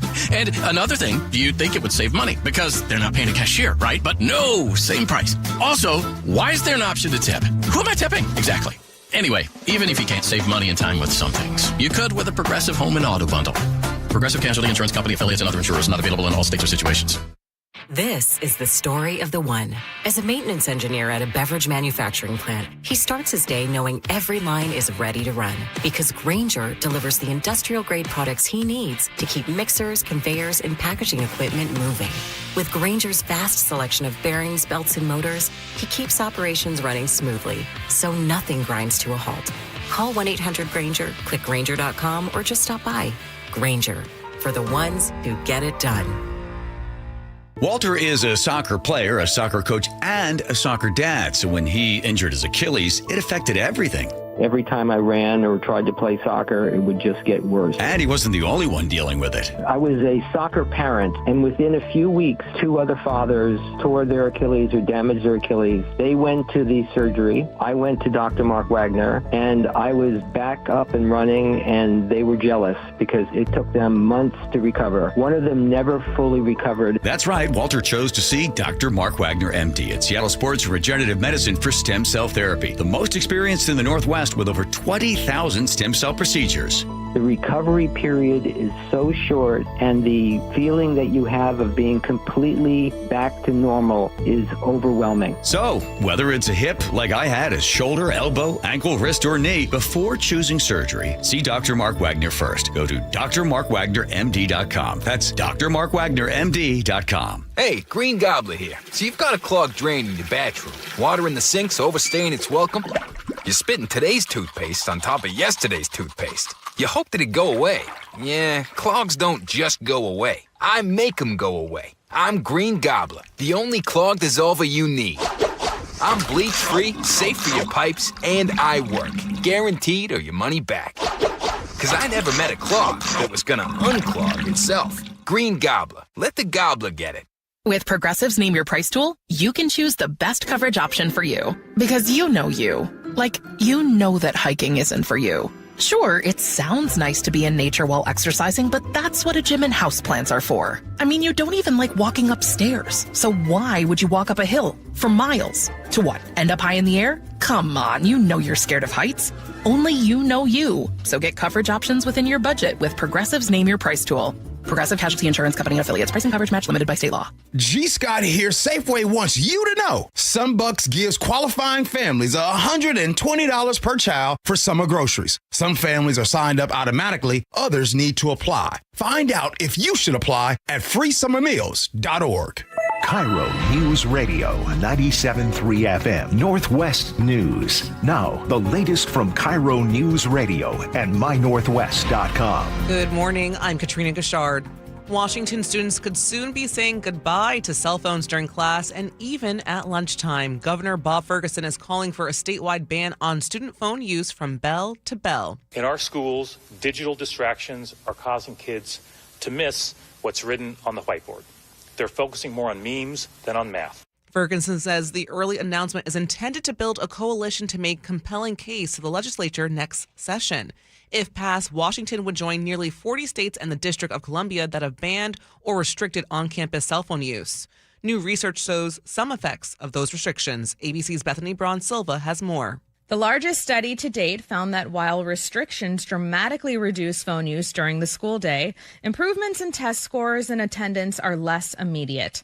Still, educators say phone-free classrooms feel different. Teachers in New York, which recently marked 1 year under a statewide ban, reported fewer distractions, stronger student engagement, and more face-to-face interaction among students. Researchers say the long-term academic impact of cell phone bans may take years to fully understand. Bethany Braun-Silva, ABC News, New York. World Cup visitors will get a little help navigating the city courtesy of smart kiosks popping up around town. KIRO Newsradio's Corin Hake reports from First and Pike. This is where you'll find the first of a proposed 50 8-foot-tall interactive kiosks citywide. The big touchscreen digital sign looks like a giant iPhone. So if you click on the eat and drink icon, it will bring up a list of restaurants that are nearby to you. Jessica Burton is with Ike Smart City, the company installing these kiosks in multiple cities nationwide. In return for ad revenue, Ike agrees to pay for the kiosks' maintenance and upkeep. This one is open now. There should be 20 more kiosks operating downtown, in West Seattle, in Ballard, and elsewhere by year's end. At First and Pike, Corwin Hake, KIRO News Radio. SeaTac Airport is restricting its popular Spot Saver service. Beginning Friday, SeaTac will not offer this expedite service on select busy days between 6 a.m. and 10 a.m. To accommodate demand, the airport will add Spot Saver for early bird travelers on these days between 4 and 6. You can find the select dates on portseattle.org. American Airlines is marking its 100th anniversary with another major milestone for Boeing. The carrier has taken delivery of its 100th Boeing 737 MAX aircraft. The airline still needs about 140 Boeing jets on order, including additional 737 MAX aircraft and Dreamliners. The delivery comes as Boeing works to increase production in Everett. Now to your KIRO News Radio real-time traffic. This traffic report is brought to you by Harborstone Credit Union. The Valley Freeway is about half an hour right now from Puyallup to Renton. There's a few brake lights on northbound 405 right now. It'll take you about 25 minutes out of Renton up to Bellevue. Better way to Seattle is about 45 minutes, and coming out of Snohomish County, it's about 50 minutes from Everett to Seattle. Lake bridges are clear. Earn up to $30 per month just for using your Harborstone PNW Cashback debit card. Open your free checking account online today, harborstone.com/cash. And for your weather, rain turning to showers with breezy and cool conditions. Highs will be in the low 60s. Right now, it's about 58 in downtown Seattle. I'm Katrina Gashard, KIRO News Radio. Your best source for local news. You're listening to KIRO News Radio, Northwest News.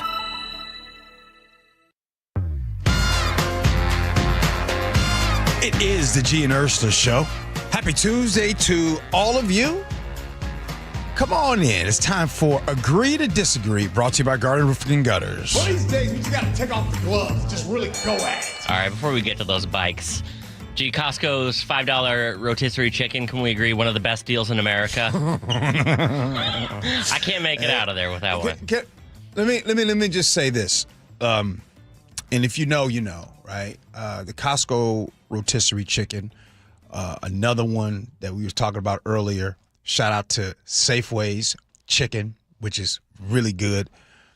Those things aren't, so Chef, listen, man, when you bring this up, they aren't just good because of taste. They're good because of taste and price. Yeah. And it's hard to argue which one is better.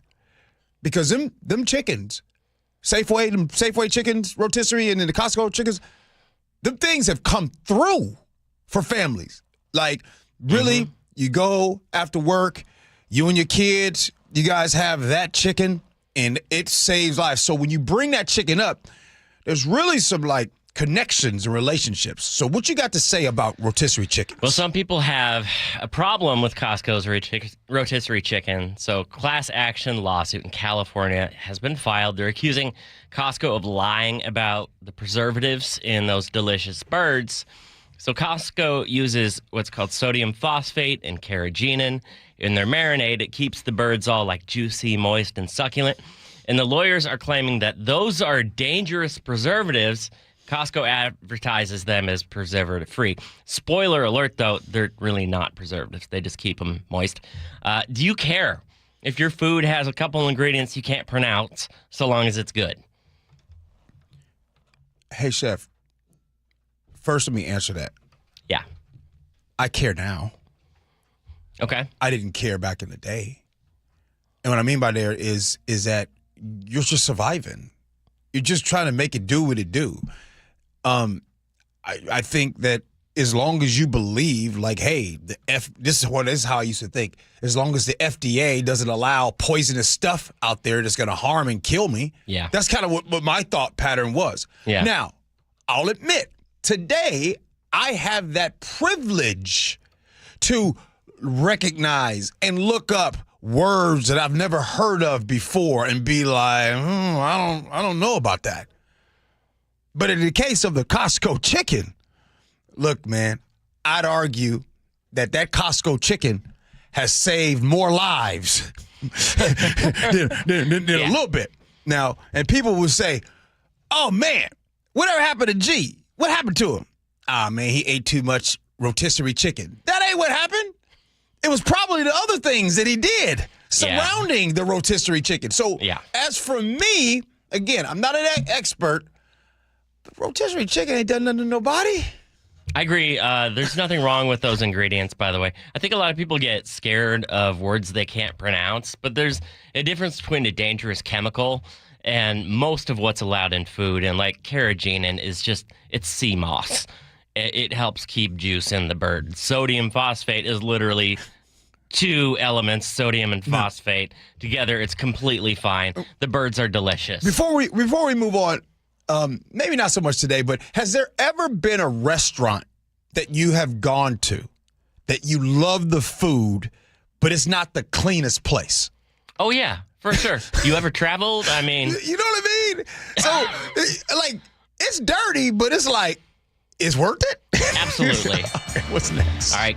Washington State's cracking down on kids who are riding e-bikes. So starting this week, Thursday, e-bikes in our state have to have working pedals, and they can't use a motor power to go faster than 20 miles per hour. Yeah. So anything faster than that is legally considered a motorcycle. Yeah. That might sound technical, but most of the popular e-bikes that kids have are going to be off limits to kids. So like the e-motos, e-bikes, they can go faster than 20. Yeah. And kids can't have a motorcycle license.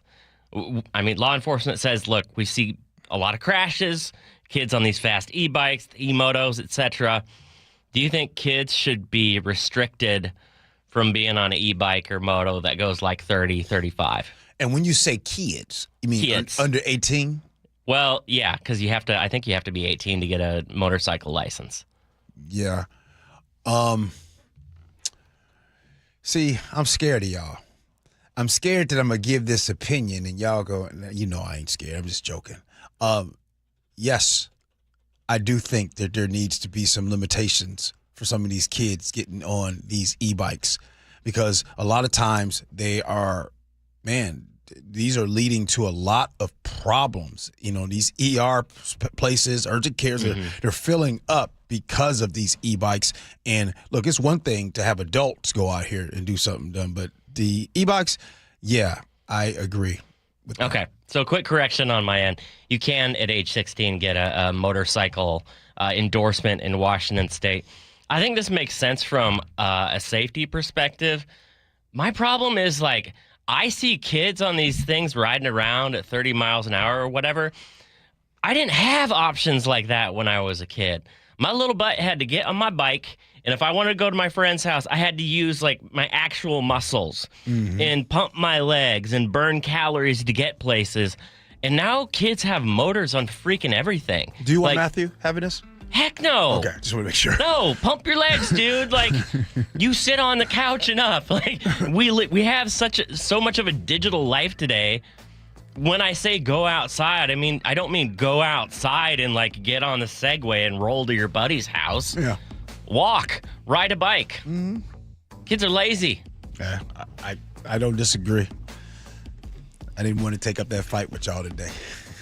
Hey, coming up next here on the show, you know we're not doing text messages, but we do have some fun for you. We'll do it next. Gee Ursula.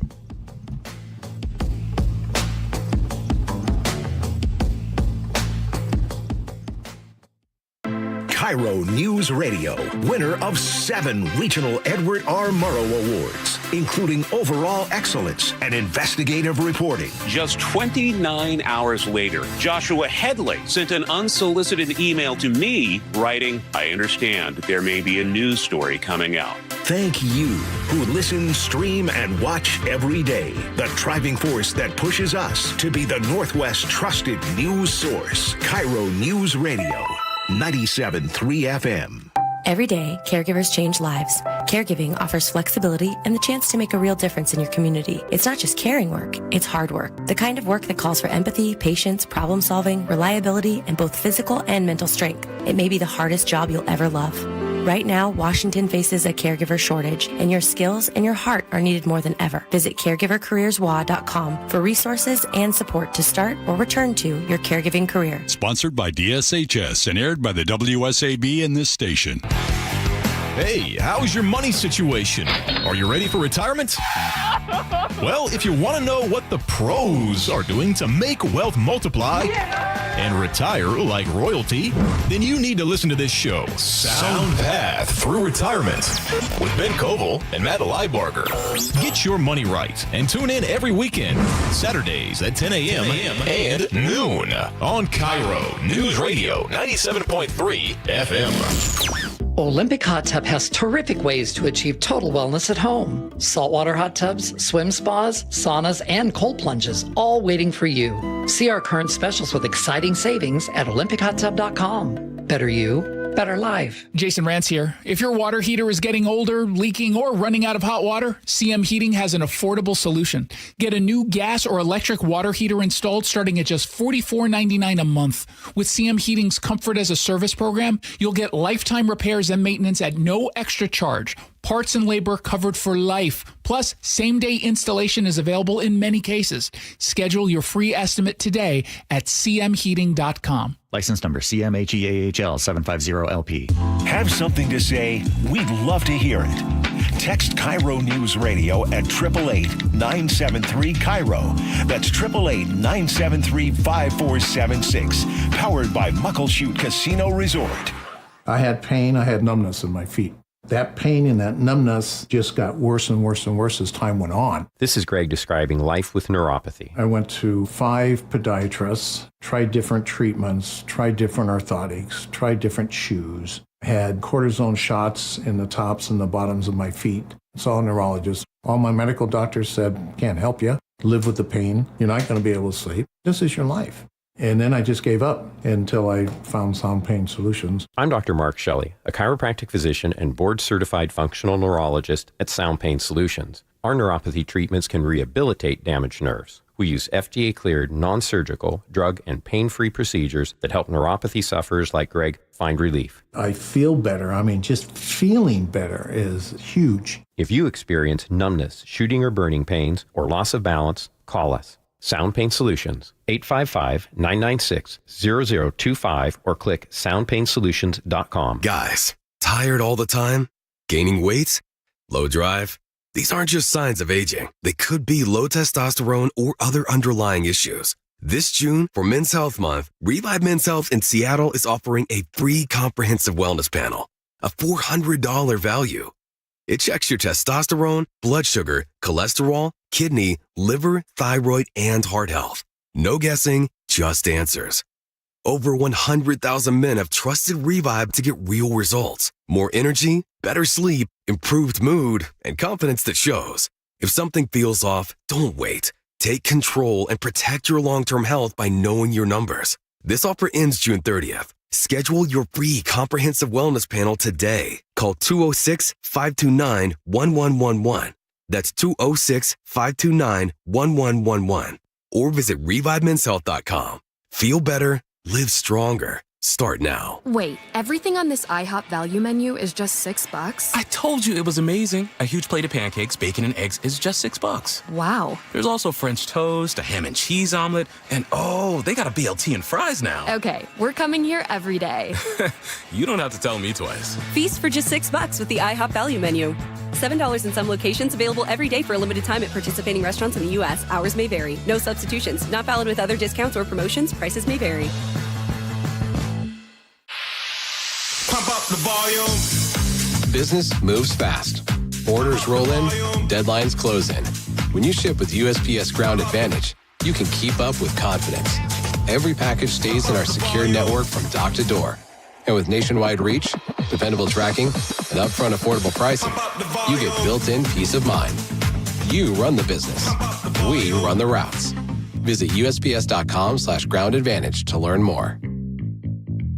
For over 50 years, Bucky's Complete Auto Repair has been the one locals trust for fast, friendly service with guaranteed repairs. With 16 family-owned locations and a Carfax preferred badge, Bucky's makes it easy with same-day service and available financing. Visit Bucky's.com. Your windows and doors play a huge role in your home's efficiency and comfort. Choose Lake Washington Windows and Doors for windows that are up to 25% more energy efficient than Energy Star standards and reduce noise by up to 50%. Visit LakeWashingtonWindows.com today.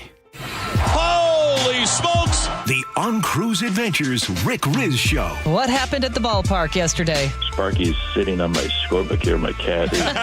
Friday mornings at 8:15 on Seattle's Morning News.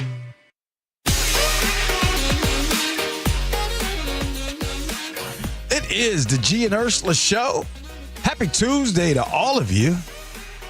I got to tell you, we had a big show today. I would call it a public safety show today. It was fun. It for really, the good of all listeners. Yeah, no doubt about it. What was your favorite part of the show? You can go ahead and text in and what that is and what that's going on. Tomorrow, just to kind of highlight what's going on the show tomorrow, we will have Angela Rye on the show. She joins us tomorrow at 11:30. She's been on the show before. Love to speak to her again.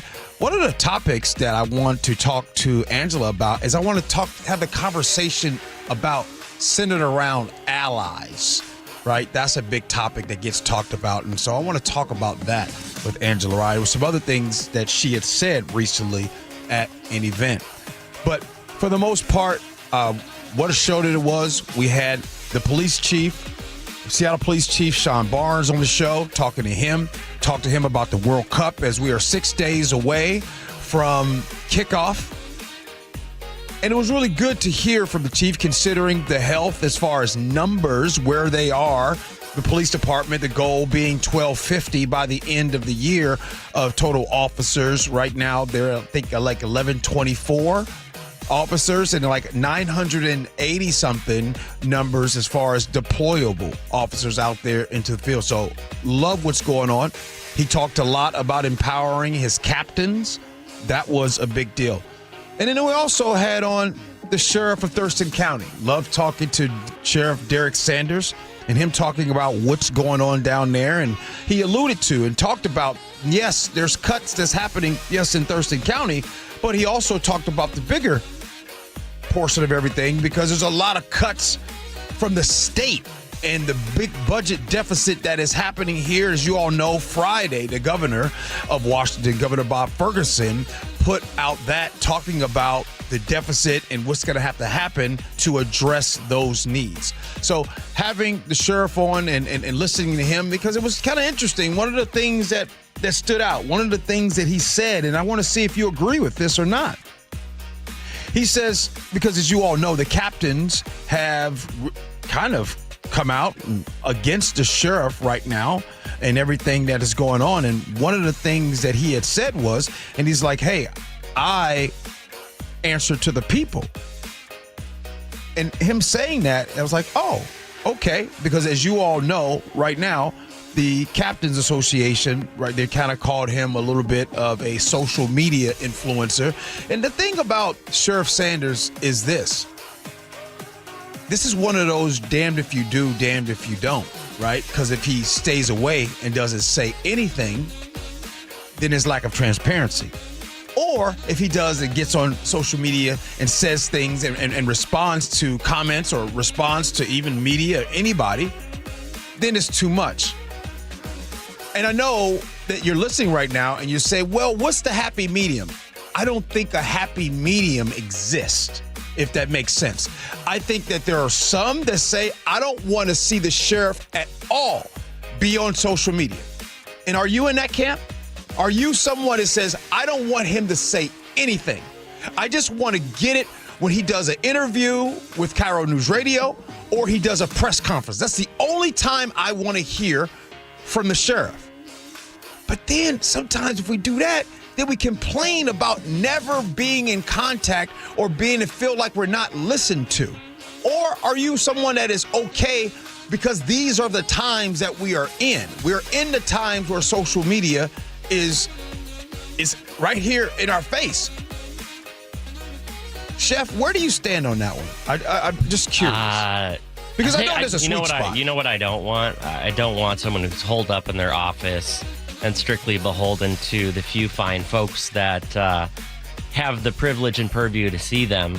I mean, I will note with Sheriff Sanders that, we had one of our listeners write in and say, hey, please tell Sheriff Sanders that we're really looking forward to seeing him at our Rotary Club event coming up, in a couple weeks.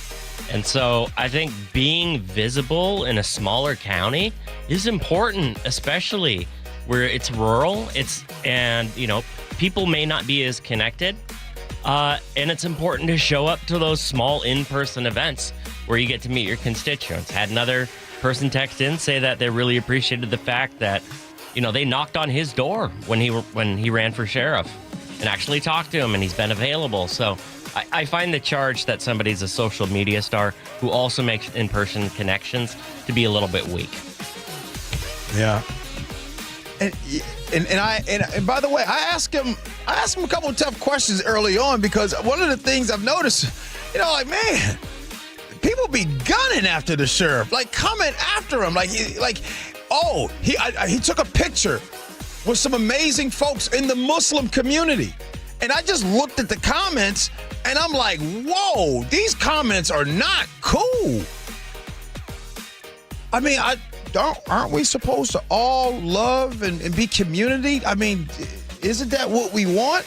And I know another thing that we want, and I definitely don't want your sheriff to be political. You know what I mean? You want your sheriff to be welcoming for everyone, right? Left, Muslim, Christian, doesn't matter. That's actually what I respect. And by the way, you guys know me. You know me. If I didn't respect that dude, I don't think I would talk about him favorable. There's other sheriffs. Anyway, that's time for Words to Live By. What do you got, Chef? All right, this is from James Q. Wilson. He's probably the most influential criminologist in modern American history. He literally wrote the book Broken Windows. His most astute observation about policing, I want you to think about this when you hear about crime. He says, fear of crime is important as crime itself. That's a good one. Thanks, Chef. Appreciate you. Ian, appreciate you, man. Hey, the Jake and Spike Show, they're coming in next. Stick around. Do this again tomorrow. Appreciate you for listening. Love you for that. And as always, be kind. Hope you have as much fun as we have. So long, everybody.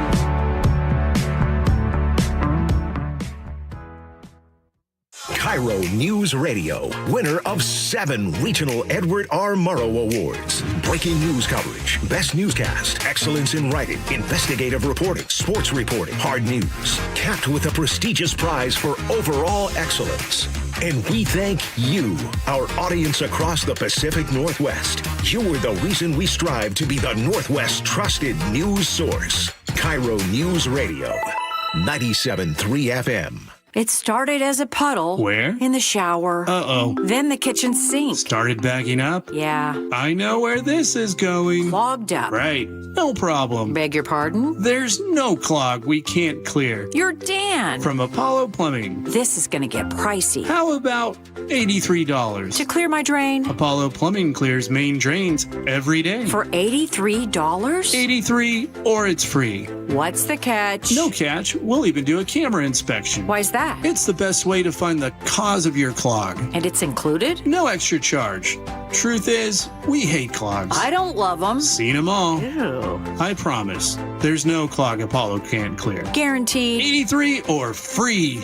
Goodbye, slow drains. All it takes is an accessible clean out. And Apollo gets my drains draining again. You call, we come, it's fixed. My heroes. Just doing our job. Thank you, Apollo Plumbing. ApolloPlumbing.com. You could sleep through the night without thinking twice. You could take a seat in the middle of the theater. You could drive without worry of where the next restroom is. You used to say yes, and somewhere along the way, you stopped. Not because of one big moment, because of 100 small ones. A little more urgency, one more trip to the bathroom at 2 a.m., one more mental note about where the restroom is. It happened slowly enough that it just became you. But it's not you. It's enlarged prostate, and there's a treatment called aquablation therapy, the only ultrasound-guided robotic-assisted therapy for enlarged prostate. Find an aquablation therapist near you. Call Aquablation Seattle at 206-666-2466, 206-666-2466. That's 206-666-2466. All surgical treatments carry risks, and results may vary. Side effects may include urinary symptoms, mild pain, ejaculatory dysfunction, or infection. In rare cases, complications to the urethra and rectum may occur. Aquablation therapy may not be right for everyone. Talk to your urologist to learn more. Visit aquablationseattle.com. Hey, it's John Curley with my friend Bob Stelton. Hey, Bob, you had a hip issue just like me. You went to see Dr. Mark Wagner at Seattle Sports Regenerative Medicine. What did he tell you? You got a torn labrum, you got a frayed ligament, you've got arthritis developing. He said, this isn't going to fix everything, but it will go a long way. I was walking around at about an 8 pain level. I couldn't walk that far before the pain would kick in, and it was impacting my workouts and just really impacting my day-to-day stuff beyond jiu-jitsu. So, just like me, Dr. Wagner does stem cell on your hip. How you feeling now? I feel like I've gotten back to being who I was prior to the injuries, which was somebody who's very active, loves being out there outside when the weather's great, being on the motorcycle, sparring in jiu-jitsu, working out. I can do all of those things now. So whether it's a shoulder, a hip, a wrist, knee, or elbow, before you choose surgery, see our friend, Dr. Wagner first. He'll tell you if stem cell is right for you. drmarkwagnermd.com. Make an appointment at drmarkwagnermd.com. Wesley Financial Group is not a law firm. Ask yourself this question. Is it really worth holding on to that timeshare that you know you need to get rid of? Here's the truth. The average maintenance fee just went up over 17%. That could have been 117%, and there's nothing you can do about it. When you buy a timeshare, you give them a blank check for annual maintenance and assessment fees. I'm Chuck McDowell, founder of Wesley Financial Group. For 15 years, I've helped over 50,000 families cancel their timeshare. Not sell it, not transfer it, cancel it. Did you buy a timeshare because they told you it was a great investment and your maintenance fees would never go up? That's a lie. Are you ready to get rid of your timeshare once and for all? Simply call us and I'll send you our timeshare exit kit that explains all your options for cancellation. Call Wesley now for your timeshare exit kit. 800-979-3535. That's 800-979-3535. 800-979-3535. Giving your liver a spring cleaning is easy.